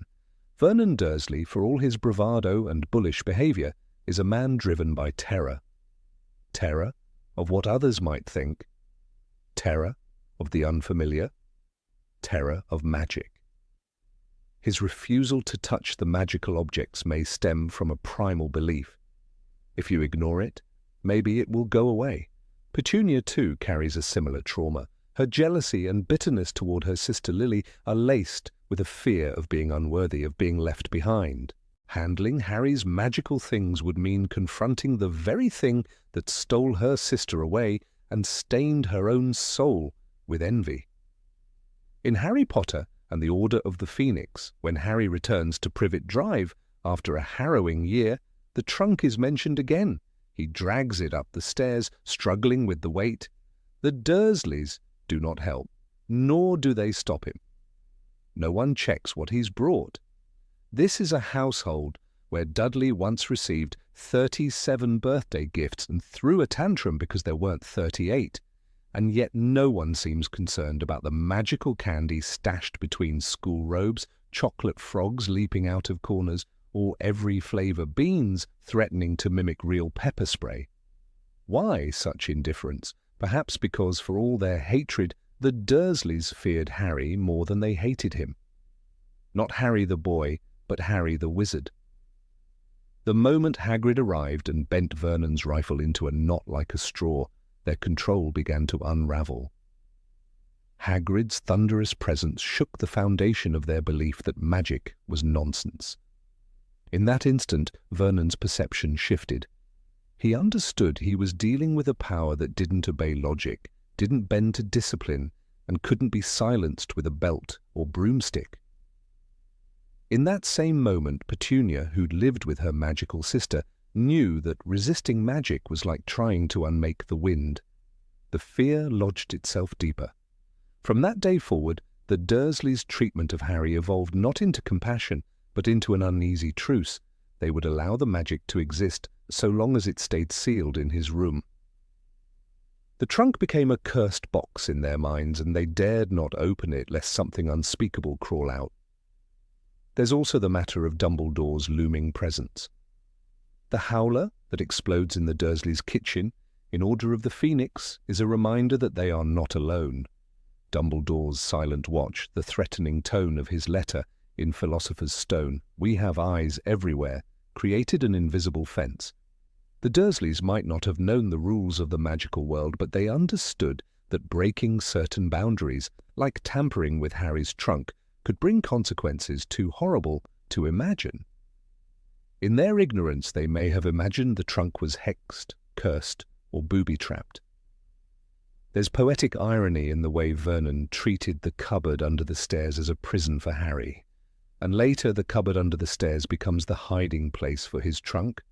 A secret within a secret, a box of forbidden power under the floor of a man who spent his life pretending magic didn't exist. Vernon Dursley was a bully, yes, but not a fool. And like most bullies, his bravado masked cowardice. He dared shout at Harry, but he never dared touch the wand. The selective blindness of the Dursleys becomes more apparent when compared to other Muggle characters. The Grangers, for instance, embraced Hermione's magic. They didn't understand it, but they didn't recoil from it. Even Aunt Marge, vile as she was, spoke boldly about breeding and bloodlines, as if magic could be domesticated or eradicated. The Dursleys, by contrast, chose silence. Petunia never asked what spells Harry learned. Vernon never questioned what might be inside the book stacked in his trunk. Dudley, terrified after the Dementor attack, avoids Harry altogether. It's a conspiracy of silence, sustained by fear. J.K. Rowling subtly underscores this behavior in The Prisoner of Azkaban. When Harry threatens Uncle Vernon with Sirius Black's wrath, Vernon doesn't challenge the bluff. He folds. Instantly. He doesn't ask who Sirius is or what kind of person escapes from wizard prison. He simply submits. This dynamic, repeated over and over, explains why they never searched the trunk. They knew better than to challenge the unknown. And yet, the psychological contradiction remains fascinating. The Dursleys' desire to dominate Harry clashed directly with their terror of what he represented. They never sought to truly understand magic, nor to destroy it. Instead, they built a fragile wall around it, pretended it wasn't there, and clung desperately to the illusion of control. Their entire strategy was built on denial. This denial went so far that even when Harry turned their son into a balloon, even when owls came bursting through the chimney, they never stopped to ask the deeper questions. They wanted Harry gone, not because of what he had done, but because of what he could do. His potential was more terrifying than his actions, and in that fear they resorted to a strategy many weak people adopt. Ignore it, and maybe it won't touch you. There's also a dimension of magical intimidation that grew stronger with each passing year. As Harry matured, so did his power. By Goblet of Fire, he'd faced dragons, Death Eaters, and Voldemort himself. The Dursleys might not have known the details, but they sensed the change. This wasn't the boy under the stairs anymore. This was someone who had seen death, returned from the grave, and had allies in places they couldn't pronounce. By then, the trunk was no longer a mere container. It was a vault, a relic of another world. One must also consider that the Dursleys lacked the curiosity to investigate. To pry into the magical would be to admit its existence, and to admit its existence would be to accept that their world was not as firm, tidy, and well-lit as they believed. Petunia especially avoided magic with the fervor of someone who once wanted it and was denied. The pain of rejection wrapped itself around her heart like a vine, and she choked on every mention of Lily. The trunk, the wand, the cloak, these were memories as much as they were objects. And memories, too, are sometimes best left untouched. If they had ever opened that trunk, what might they have found?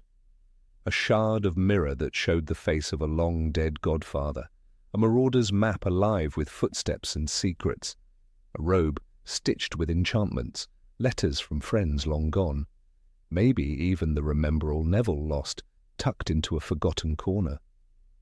Every object in Harry's possession whispered stories, and perhaps the Dursleys, however crude and cruel, understood that stories are dangerous things. They didn't fear Harry's books because of the knowledge they contained. They feared them because the books meant escape. They meant possibility. They meant Harry had a future beyond their kitchen, beyond Dudley's fists, beyond the stifling air of Privet Drive. And deep down, they hated him for it. So the trunk remained closed, untouched, locked in a corner.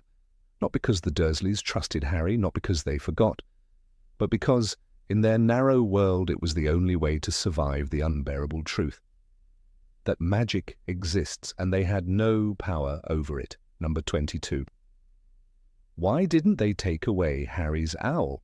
It was an ordinary house in Little Whinging, a perfectly square, respectable home on Privet Drive, where the Dursleys prided themselves on being utterly and completely normal. And yet, behind the second-story window, visible from the street on a good day, sat a snowy white owl in a cage, a creature as extraordinary as the boy who owned her. One might think this image alone would be enough to drive Vernon Dursley into one of his legendary rages, but strangely, Hedwig remained. Year after year, through screams, slammed doors, and Vernon's purple-faced fury, she stayed. Hedwig was no ordinary pet. She was an owl of the wizarding world, a regal creature capable of navigating storms to deliver letters and parcels across the magical and non-magical realms alike. To Harry Potter, she was more than a pet. She was a friend, a companion, and in many ways his only link to the world where he truly belonged. But to the Dursleys, who lived in constant fear and denial of anything magical, her presence was an odd contradiction. Why did they, who had nailed shut the cupboard under the stairs to lock magic away with a child, never attempt to rid their home of the most magical creature they allowed to live among them? In Harry Potter and the Philosopher's Stone, the reader is introduced to Hedwig as a gift from Hagrid, a birthday present for Harry on his 11th birthday, acquired in Diagon Alley. "She's beautiful," Harry whispered, stroking her feathers. The bond was instantaneous. To Harry, who had grown up without love, affection, or personal possessions, Hedwig symbolized freedom. But to the Dursleys, this owl was a constant reminder that Harry's world did not belong to them. Vernon and Petunia Dursley had spent years trying to extinguish any trace of the magical from their lives. They never spoke of Petunia's sister Lily, never acknowledged Harry's heritage, and went to great lengths to treat him as an unwanted guest rather than family. Petunia's attempts at control were subtle but cruel. Meals skipped, birthdays ignored, clothes passed down from Dudley. Vernon's were more aggressive, padlocks, threats, isolation. And yet through all this they let the owl stay. One would assume that Vernon, ever preoccupied with the neighbours' opinions, would have rid his home of Hedwig the moment she arrived. After all, an owl hooting at night, even from a closed window, is hardly inconspicuous. "No post on Sundays!" Vernon had roared in outrage when owls began delivering Hogwarts letters. The mere sight of owls flying around their home had him ripping up mail, burning envelopes, and eventually fleeing to a desolate shack in the middle of the sea. And yet when Hedwig perched in her cage, they said nothing. Perhaps part of the explanation lies in fear, raw, illogical, paralyzing fear of the unknown. In Harry Potter and the Chamber of Secrets, Vernon Dursley's attempt to isolate Harry during the summer begins with locking Hedwig in her cage, stating, "You're never going back to that schoolboy." But even then he does not dispose of the owl. He fears the consequences. He has no knowledge of how magical creatures operate. Perhaps in some corner of his non-magical mind, he believes that harming the owl might summon wizards at his door, or worse, unleash unpredictable magic inside his own home. Dobby, the house elf, who appears in that same book, reinforces the Dursleys' paranoia when he arrives with a bang. The creature floats a pudding in the air and drops it on a dinner guest. To Vernon, the idea that a magical being could appear uninvited must have been a warning shot, and Hedwig, as mysterious and silent as she was, might have embodied the fear of retaliation. If they touched her, would they summon something worse than letters and envelopes? There's also the matter of control. The Dursleys delighted in controlling Harry. For years they decided where he slept, what he wore, how much he ate, and what he was allowed to say. And as much as Vernon raged at magic, having the owl locked in a cage gave him a false sense of superiority. He could punish her indirectly by punishing Harry. He could keep both under watch, like a jailer with his prisoners. He locked Hedwig's cage. He banned her from flying. But he never released her and never tried to make her disappear. A scene from Harry Potter and the Prisoner of Azkaban offers another subtle layer. Hedwig, locked in her cage for weeks, begins to show signs of distress. She's bored stiff, Harry thinks, noting her restlessness. Still, the Dursleys never suggest giving her away or returning her to Hagrid. It's possible that they knew, perhaps even from Harry himself, that Hedwig was trained, loyal, and would return no matter how far she was taken. Destroying or removing her would likely provoke a magical consequence. Another layer lies in the psychology of Petunia Dursley. Though she masks it with disdain, Petunia harbours a strange and repressed envy toward the magical world. Her sister Lily was the golden child, the witch with the wand, the robes, the school in Scotland. Petunia, left behind in a muggle world, grew bitter.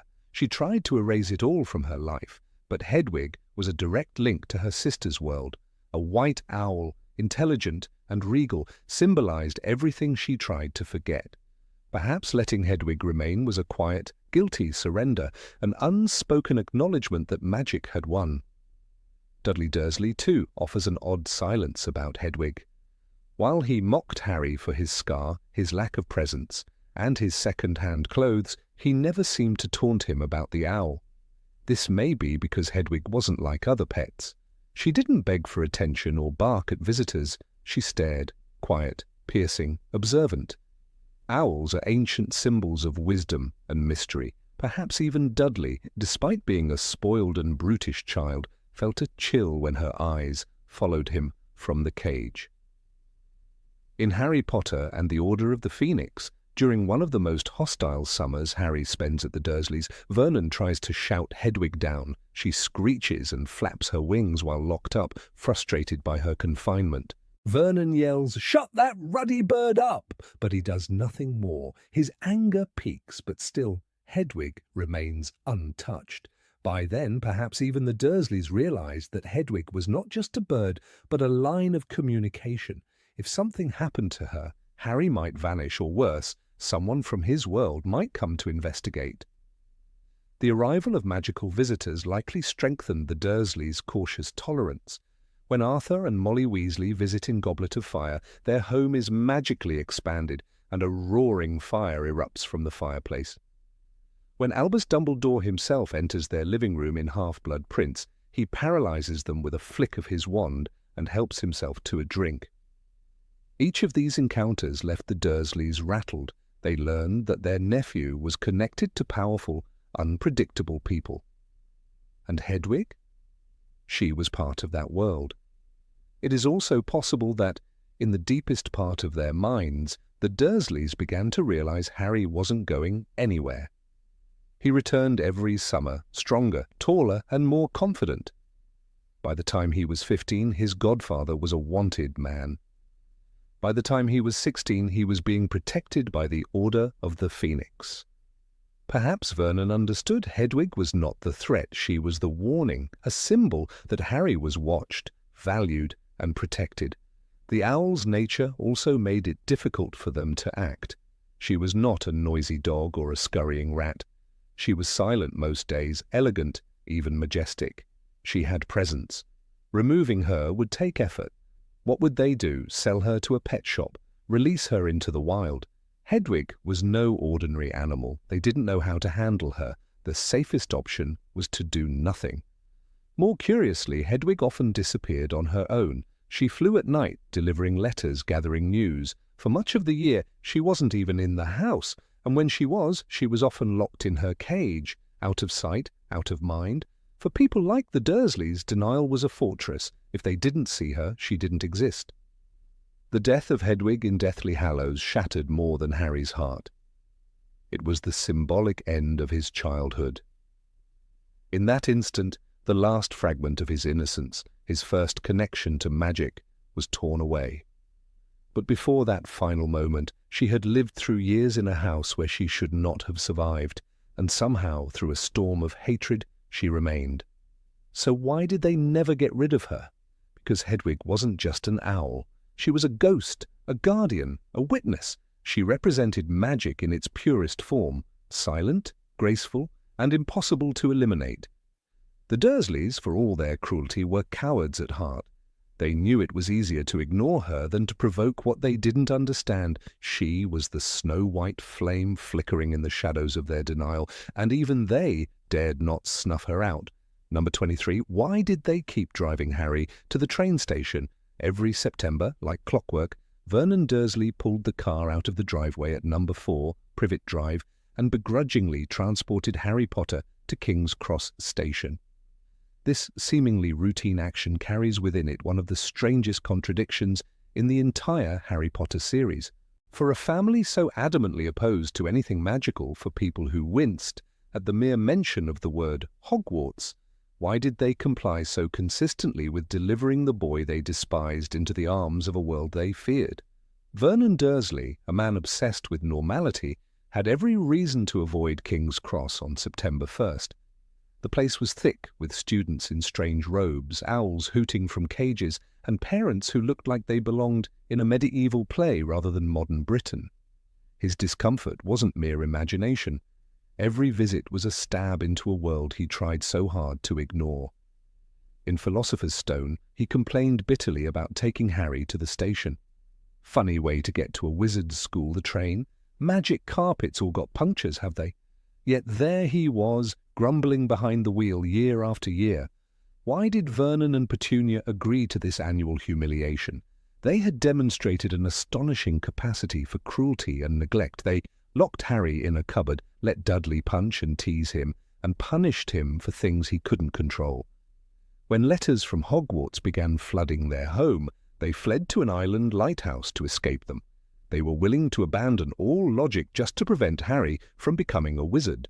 But when Dumbledore's influence loomed large and the letter finally pierced through their walls of denial, they submitted. Still, their compliance could have ended there. So why didn't they make Harry take a bus or walk? Petunia Dursley, Harry's aunt, and Lily Potter's sister, offers an intriguing psychological thread.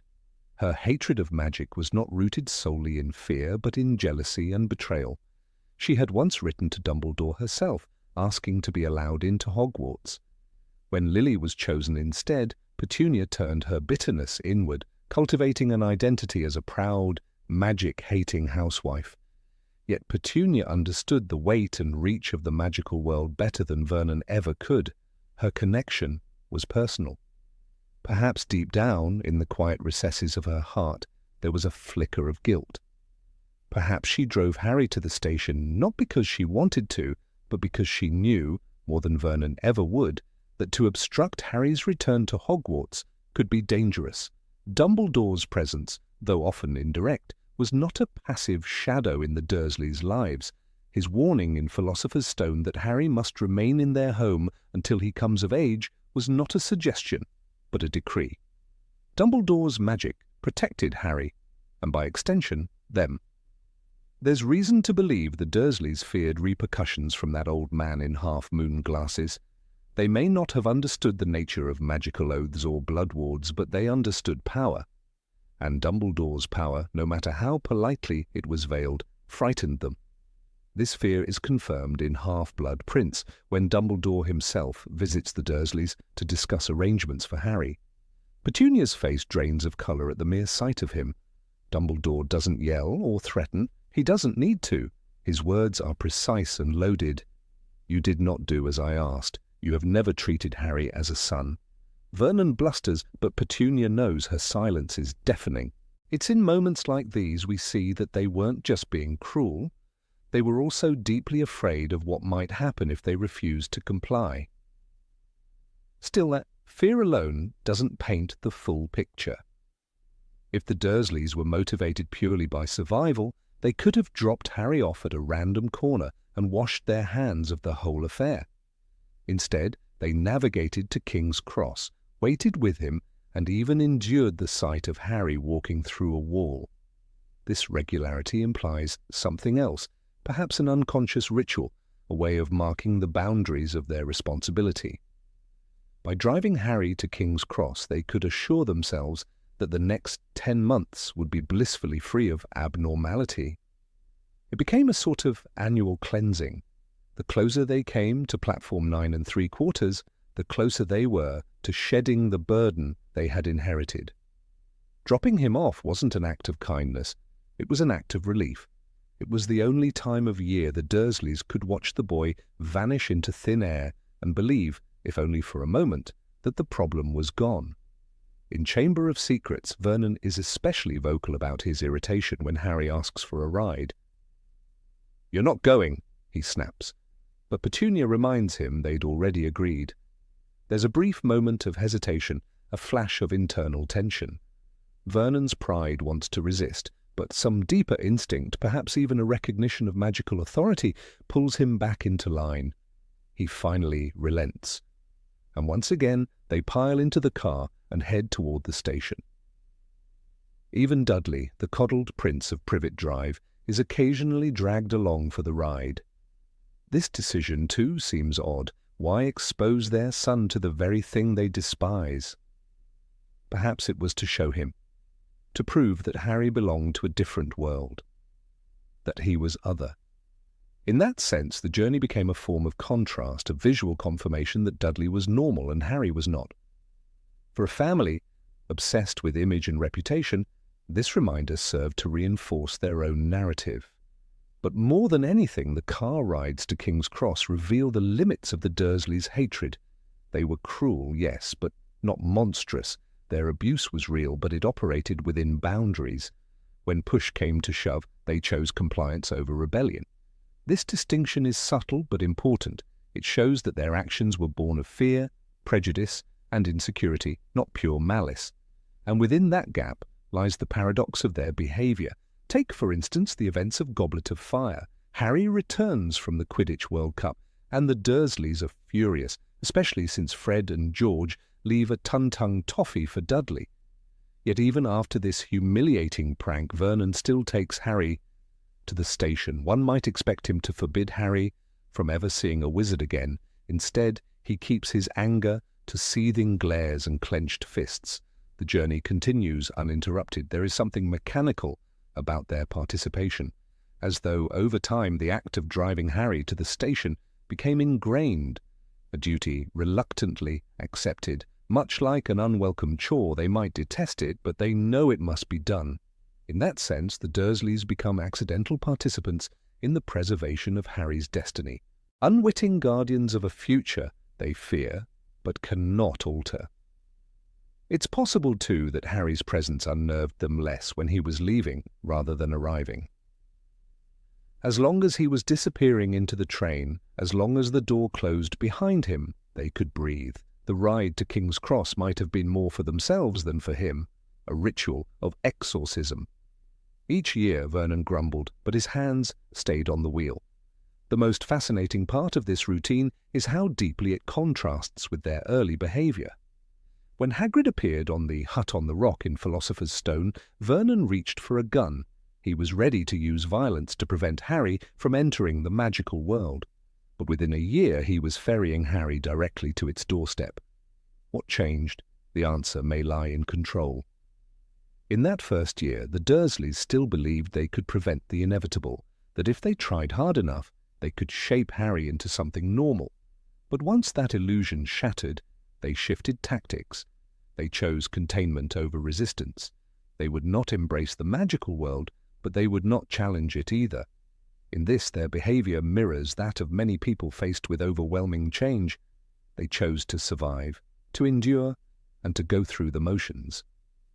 The Dursleys never apologized. They never understood Harry or his world, but they participated in his departure every year with a resigned sort of loyalty. It was perhaps the only consistency they ever offered him, and that consistency, however grudging, shaped his understanding of coming and going, of belonging somewhere else. This strange annual truce between Harry and his guardians stands as a metaphor for the larger themes of the series. It is a testament to the complexity of human behavior, that even the most antagonistic characters can display moments of reluctant duty, that hatred is not always expressed in chaos, but sometimes in ritual, and that fear, when combined with structure, can produce its own kind of compliance. One could argue that the Dursleys were never truly in control, that the magical world had already claimed Harry long before he stepped onto platform 9 3/4. But the Dursleys' decision to drive him there, again and again, remains one of the most human contradictions in the series. It is not a grand gesture, it is not redemptive, but it is revealing. Even in Deathly Hallows, when they prepare to go into hiding, the Dursleys must face the truth they spent years avoiding. Dudley, in a rare moment of sincerity, shakes Harry's hand. Vernon does not look back. But it is telling that they did leave, that even in their final act, they complied with the wishes of a world they never understood.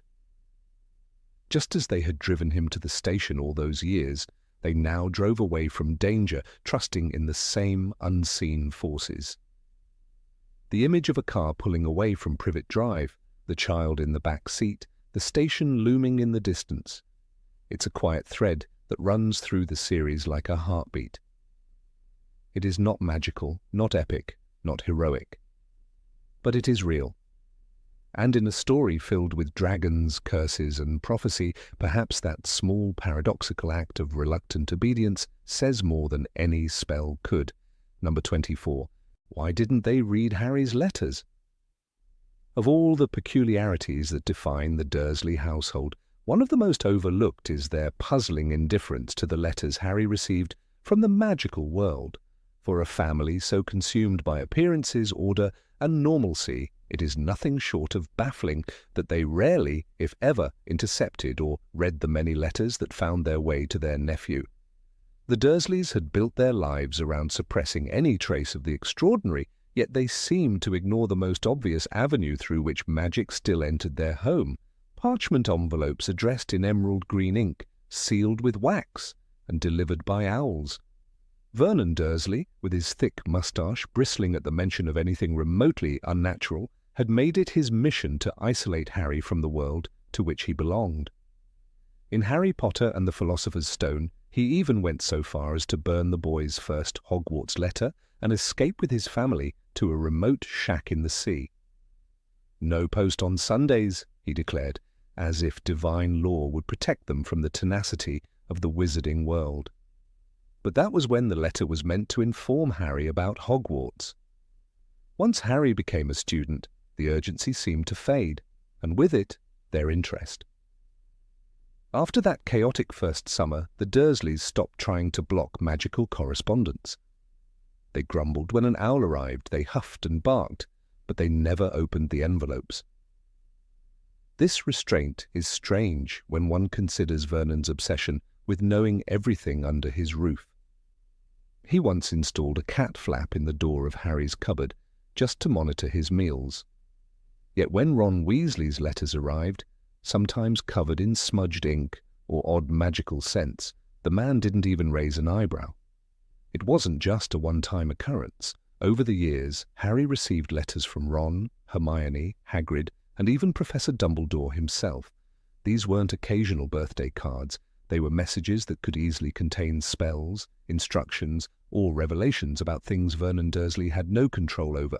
In Harry Potter and the Goblet of Fire, when Harry is invited to the Quidditch World Cup, the Dursleys' only concern is whether there's something in it for them. They ignore the content of the letter entirely. The envelope was thick and heavy, the book notes, but Vernon merely grunts and tosses it toward Harry. This passivity is sharply at odds with the family's behavior in the early books. When they locked Harry's school things under the stairs in Chamber of Secrets, it was done out of fear that he'd continue his magical education. Vernon even nailed the mail slot shut during the letter flood. So why, once Harry was safely at Hogwarts, did they relinquish control? Why didn't Petunia, who knew more about the magical world than she ever admitted, show curiosity or fear about what her nephew was learning? Petunia's history with magic goes deeper than she let on. She grew up alongside Lily, her magical sister, and envied her power. Her knowledge wasn't superficial. She knew what Hogwarts was, who Dumbledore was, and what it meant to be magical. In Order of the Phoenix, she references Dementors and the wizard prison Azkaban, to the shock of her family. "How do you know that?" Vernon demands, and she brushes it off. But that moment reveals a Petunia who has read, remembered, and perhaps even longed for the magical world she was denied. Given this, her disinterest in Harry's letters seems artificial. One would expect her to glance at the envelopes when they arrived, even under the guise of cleaning, yet she never does. When Errol, the Weasleys' owl, crashes into a cereal bowl in Chamber of Secrets, the Dursleys scream at the bird, but not at the contents of the letter it carries. Their horror is directed at the spectacle, not the message. It's as if they refused to acknowledge that the letters might contain power. One explanation could be that the Dursleys feared the magic contained in the letters. Perhaps they believed that reading a magical letter could contaminate them. The fear of becoming abnormal was strong enough to dictate their entire lifestyle. Dudley's school had to be the most prestigious, their neighbours had to be impressed, and their son had to win every prize, even if it meant bribing the teachers. Opening a letter with a Hogwarts seal might have been, to them, the equivalent of drinking poison. But even this fear doesn't quite explain their behaviour. Vernon, who was willing to throw away his sanity to keep Harry from going to Hogwarts, should have wanted to monitor his correspondence. Instead, he allowed owls to fly freely through the house, as if their purpose were benign. In Half-Blood Prince, when Dumbledore visits Privet Drive, he casually mentions the number of letters Harry receives. Neither Dumbledore nor the Dursleys question the flow of magical mail. Another possibility lies in a kind of psychological denial. The Dursleys built a fortress of denial around Harry's identity, a fortress so strong that even seeing Hedwig on the windowsill didn't pierce it. The letters may have been a symbol they refused to confront. To read them would be to acknowledge that Harry belonged elsewhere, to a world where they had no authority. By ignoring the letters, they could pretend they still held dominion over their household. This psychological mechanism mirrors the way they treated Hedwig. She was kept locked in her cage, not because she was dangerous, but because she was a reminder. A snowy owl wasn't a pet, it was a connection. The Dursleys feared that connection but didn't destroy it. They tolerated its existence while pretending it didn't threaten their control. The same could be said of the letters. To intercept them would be to admit their importance.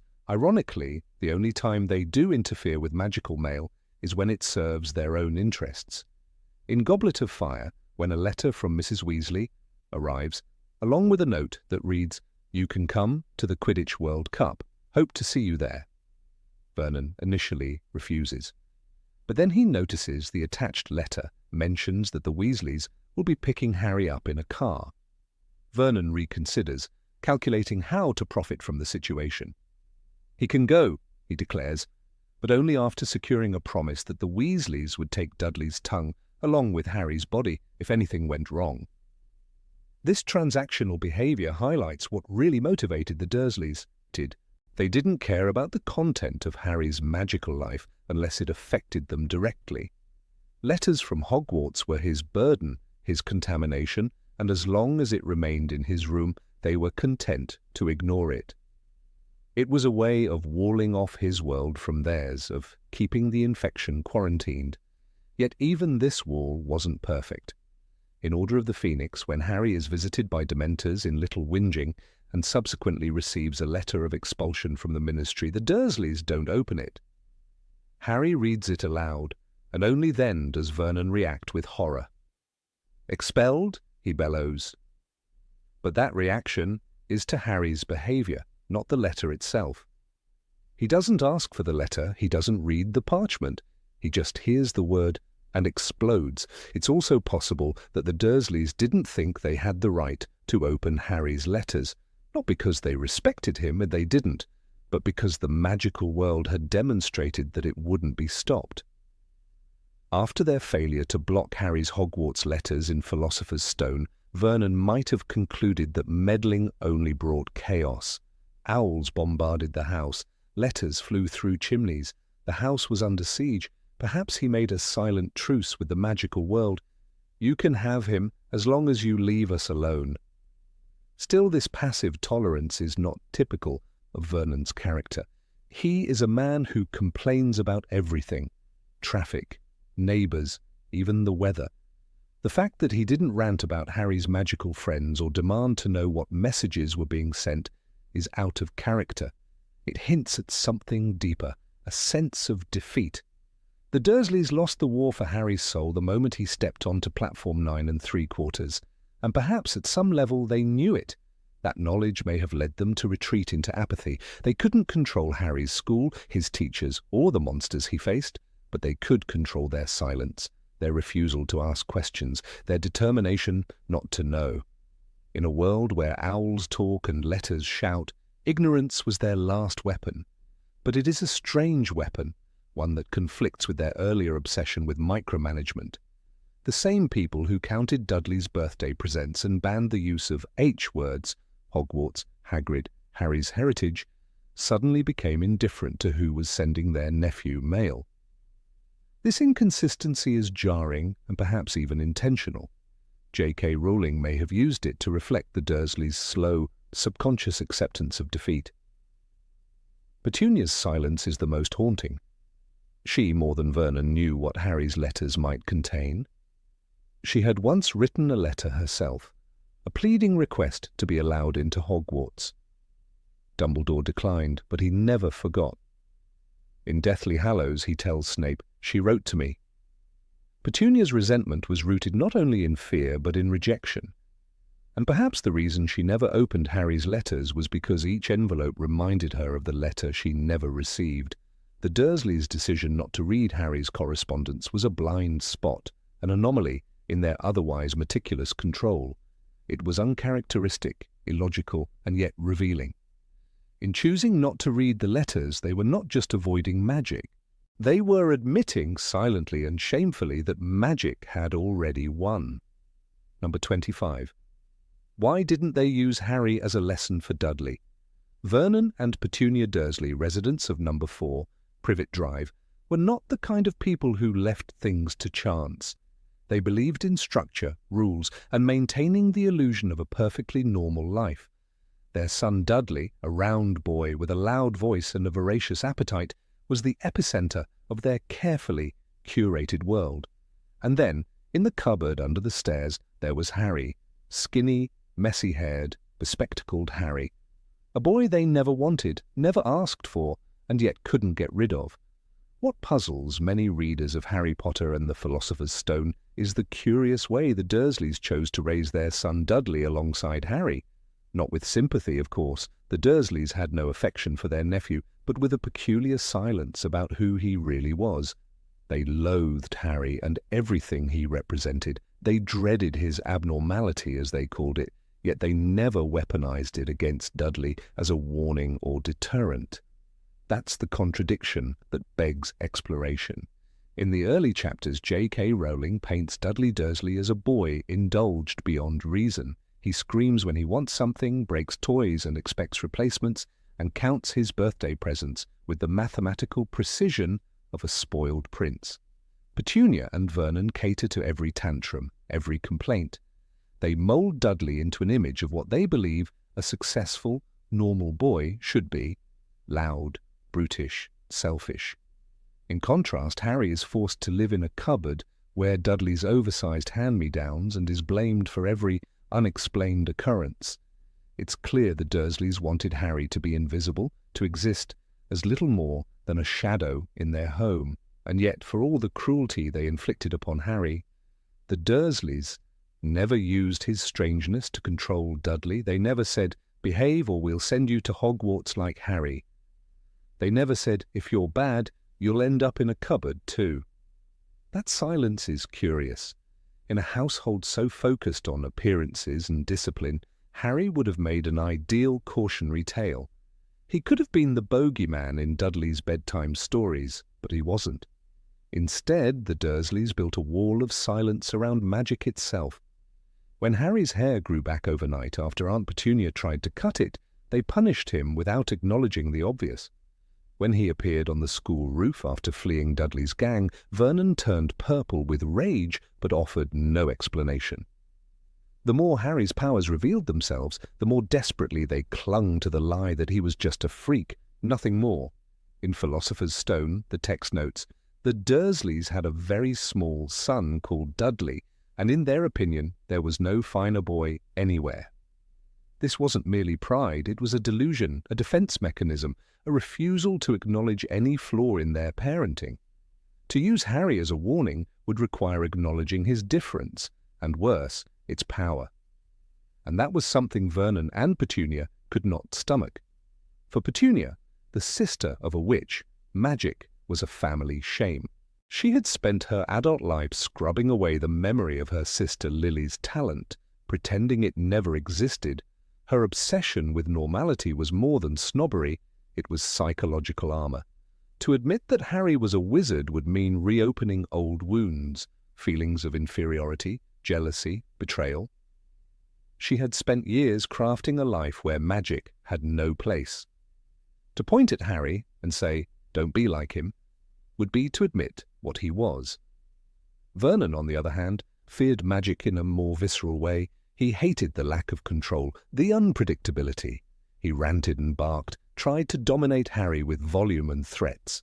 In Philosopher's Stone, he boards up every male slot in the house and eventually flees to a shack on a rock in the sea, just to avoid reading the truth. His behavior is absurd, but it reflects a deep-seated terror of the unknown. To use Harry as a lesson for Dudley would be to shine a spotlight on the very thing Vernon wanted hidden. And so Dudley grew up in a bubble, a boy who was taught that the world revolved around him, that tantrums earned rewards, and that the boy in the cupboard was not to be spoken of unless it was to mock or punish. Not as a warning, not as a parallel. In Order of the Phoenix, when Dudley is attacked by a Dementor, he cannot even articulate what happened. "He's gone mad," Vernon cries while Petunia trembles in silence. Only then, when the bubble breaks, does the family even begin to understand that the silence has consequences. One could argue that using Harry as a disciplinary tool would have forced the Dursleys to confront their own hypocrisy. Dudley was everything they despised in others, lazy, greedy, violent. Yet he was their son, their pride.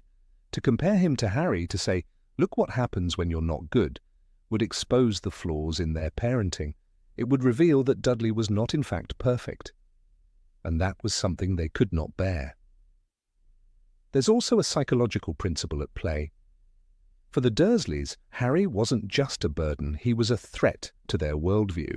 He represented a world that didn't operate on their terms. In their minds, Harry was not someone to be learned from. He was something to be suppressed. His very existence contradicted everything they believed in. In suppressing him, they hoped to suppress the truth. Even when Harry receives his Hogwarts letter, the Dursleys go to ludicrous lengths to stop it from reaching him. They do not merely tear the letter, it's burned, shredded, buried. By the time Hagrid shows up, they are living in complete isolation. If they had used Harry's otherness as a threat, it would have meant acknowledging the power of that otherness, and so they preferred the silence, the lies. It's ironic that Dudley, the one most protected from magic, is the one most blindsided by it.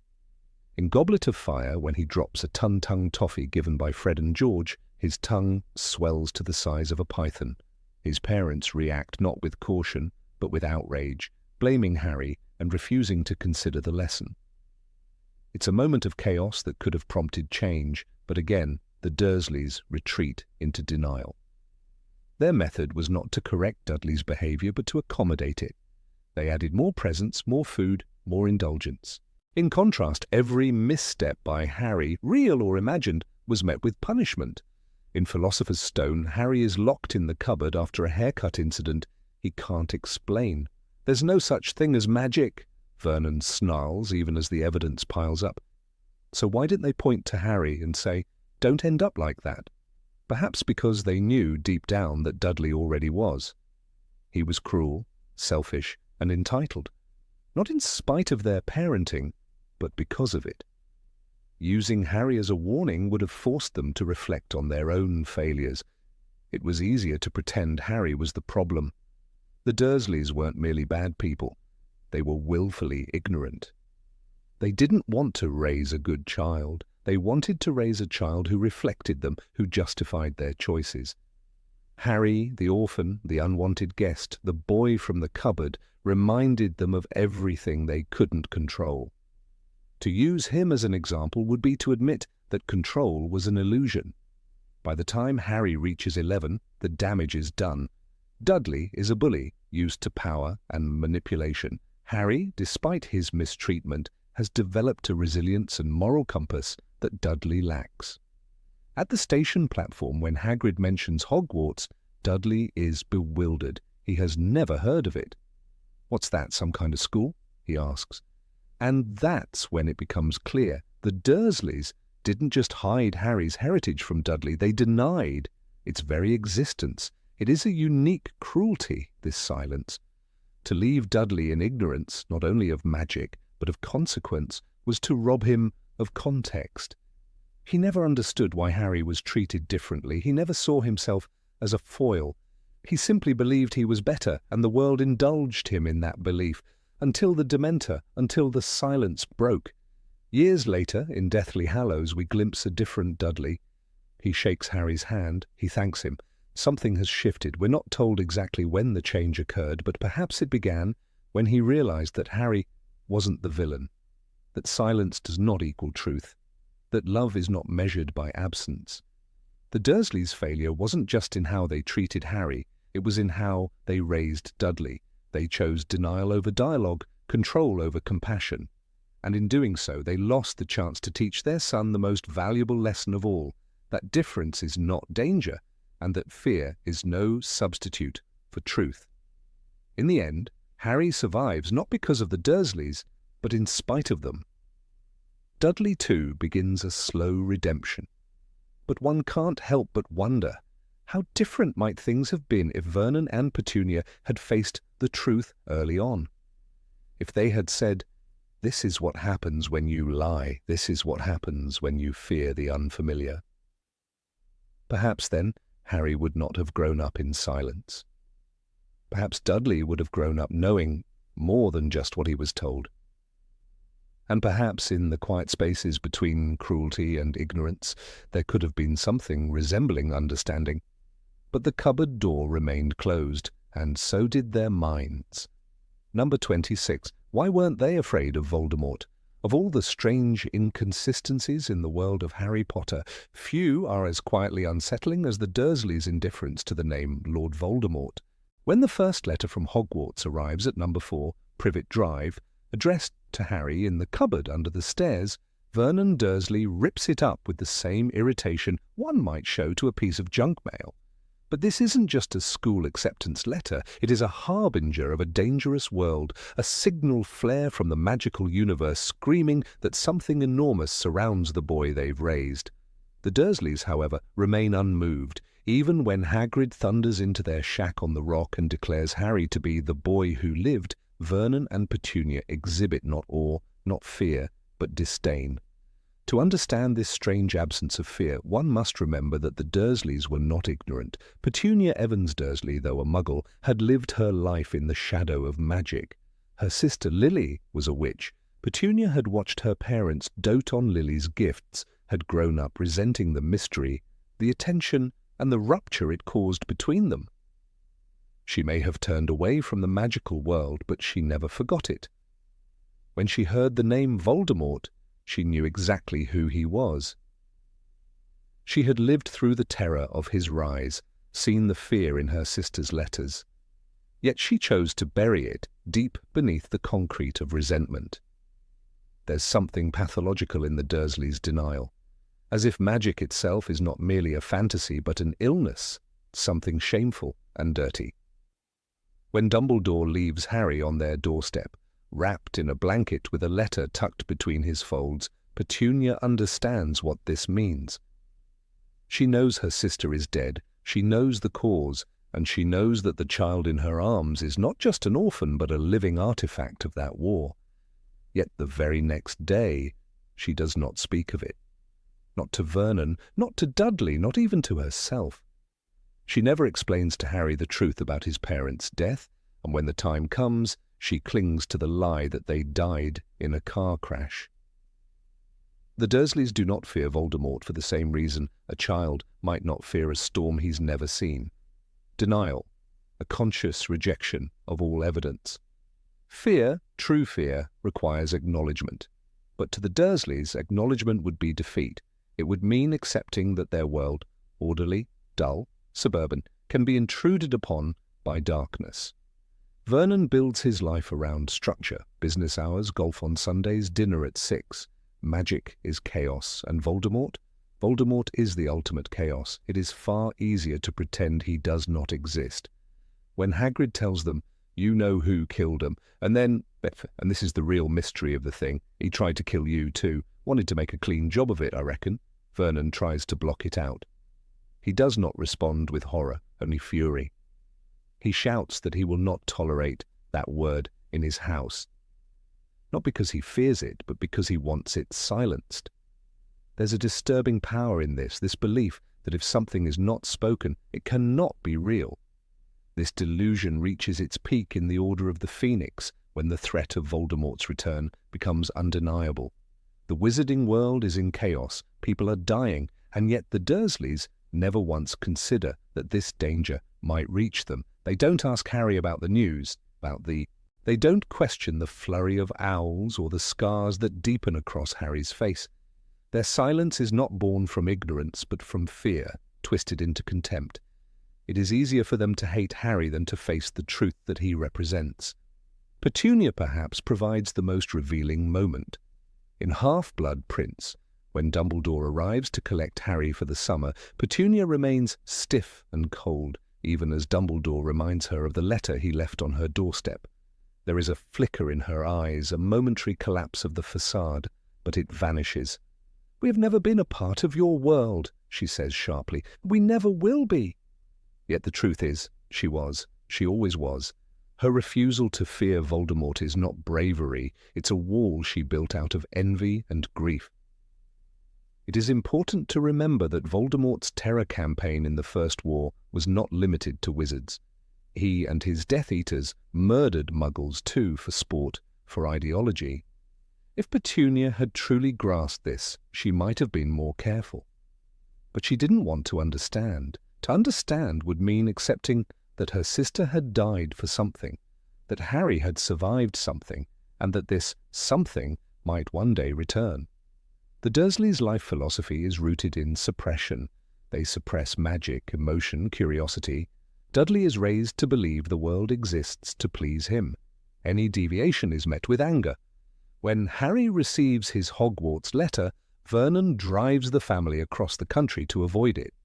He is not reacting to danger, he is reacting to disruption. To him, magic is not threatening because of Voldemort, but because it threatens to change his son, his wife, his world. In Goblet of Fire, when Harry is selected as a Triwizard Champion, the wizarding world buzzes with danger. Voldemort's return is looming in the shadows. But when Harry returns home for the summer, the Dursleys greet him not with concern, but with rage about Dudley's diet. There is no mention of the storm gathering over the wizarding world. It is a remarkable act of ignorance. Even when faced with direct threats, the Dursleys deflect. In Order of the Phoenix, a howler arrives for Petunia. It screams, "Remember my last, Petunia." For a moment she is shaken. She recalls something, some vow, some knowledge, but again she folds into the armor of her denial. She tells Vernon they must allow Harry to stay. Not because she fears Voldemort, but because she fears Dumbledore's judgment. Even in the face of dark magic, she cannot name the thing she fears. One might argue that Vernon's disbelief stems from unfamiliarity, that he cannot truly fear what he cannot comprehend. But this is not quite right.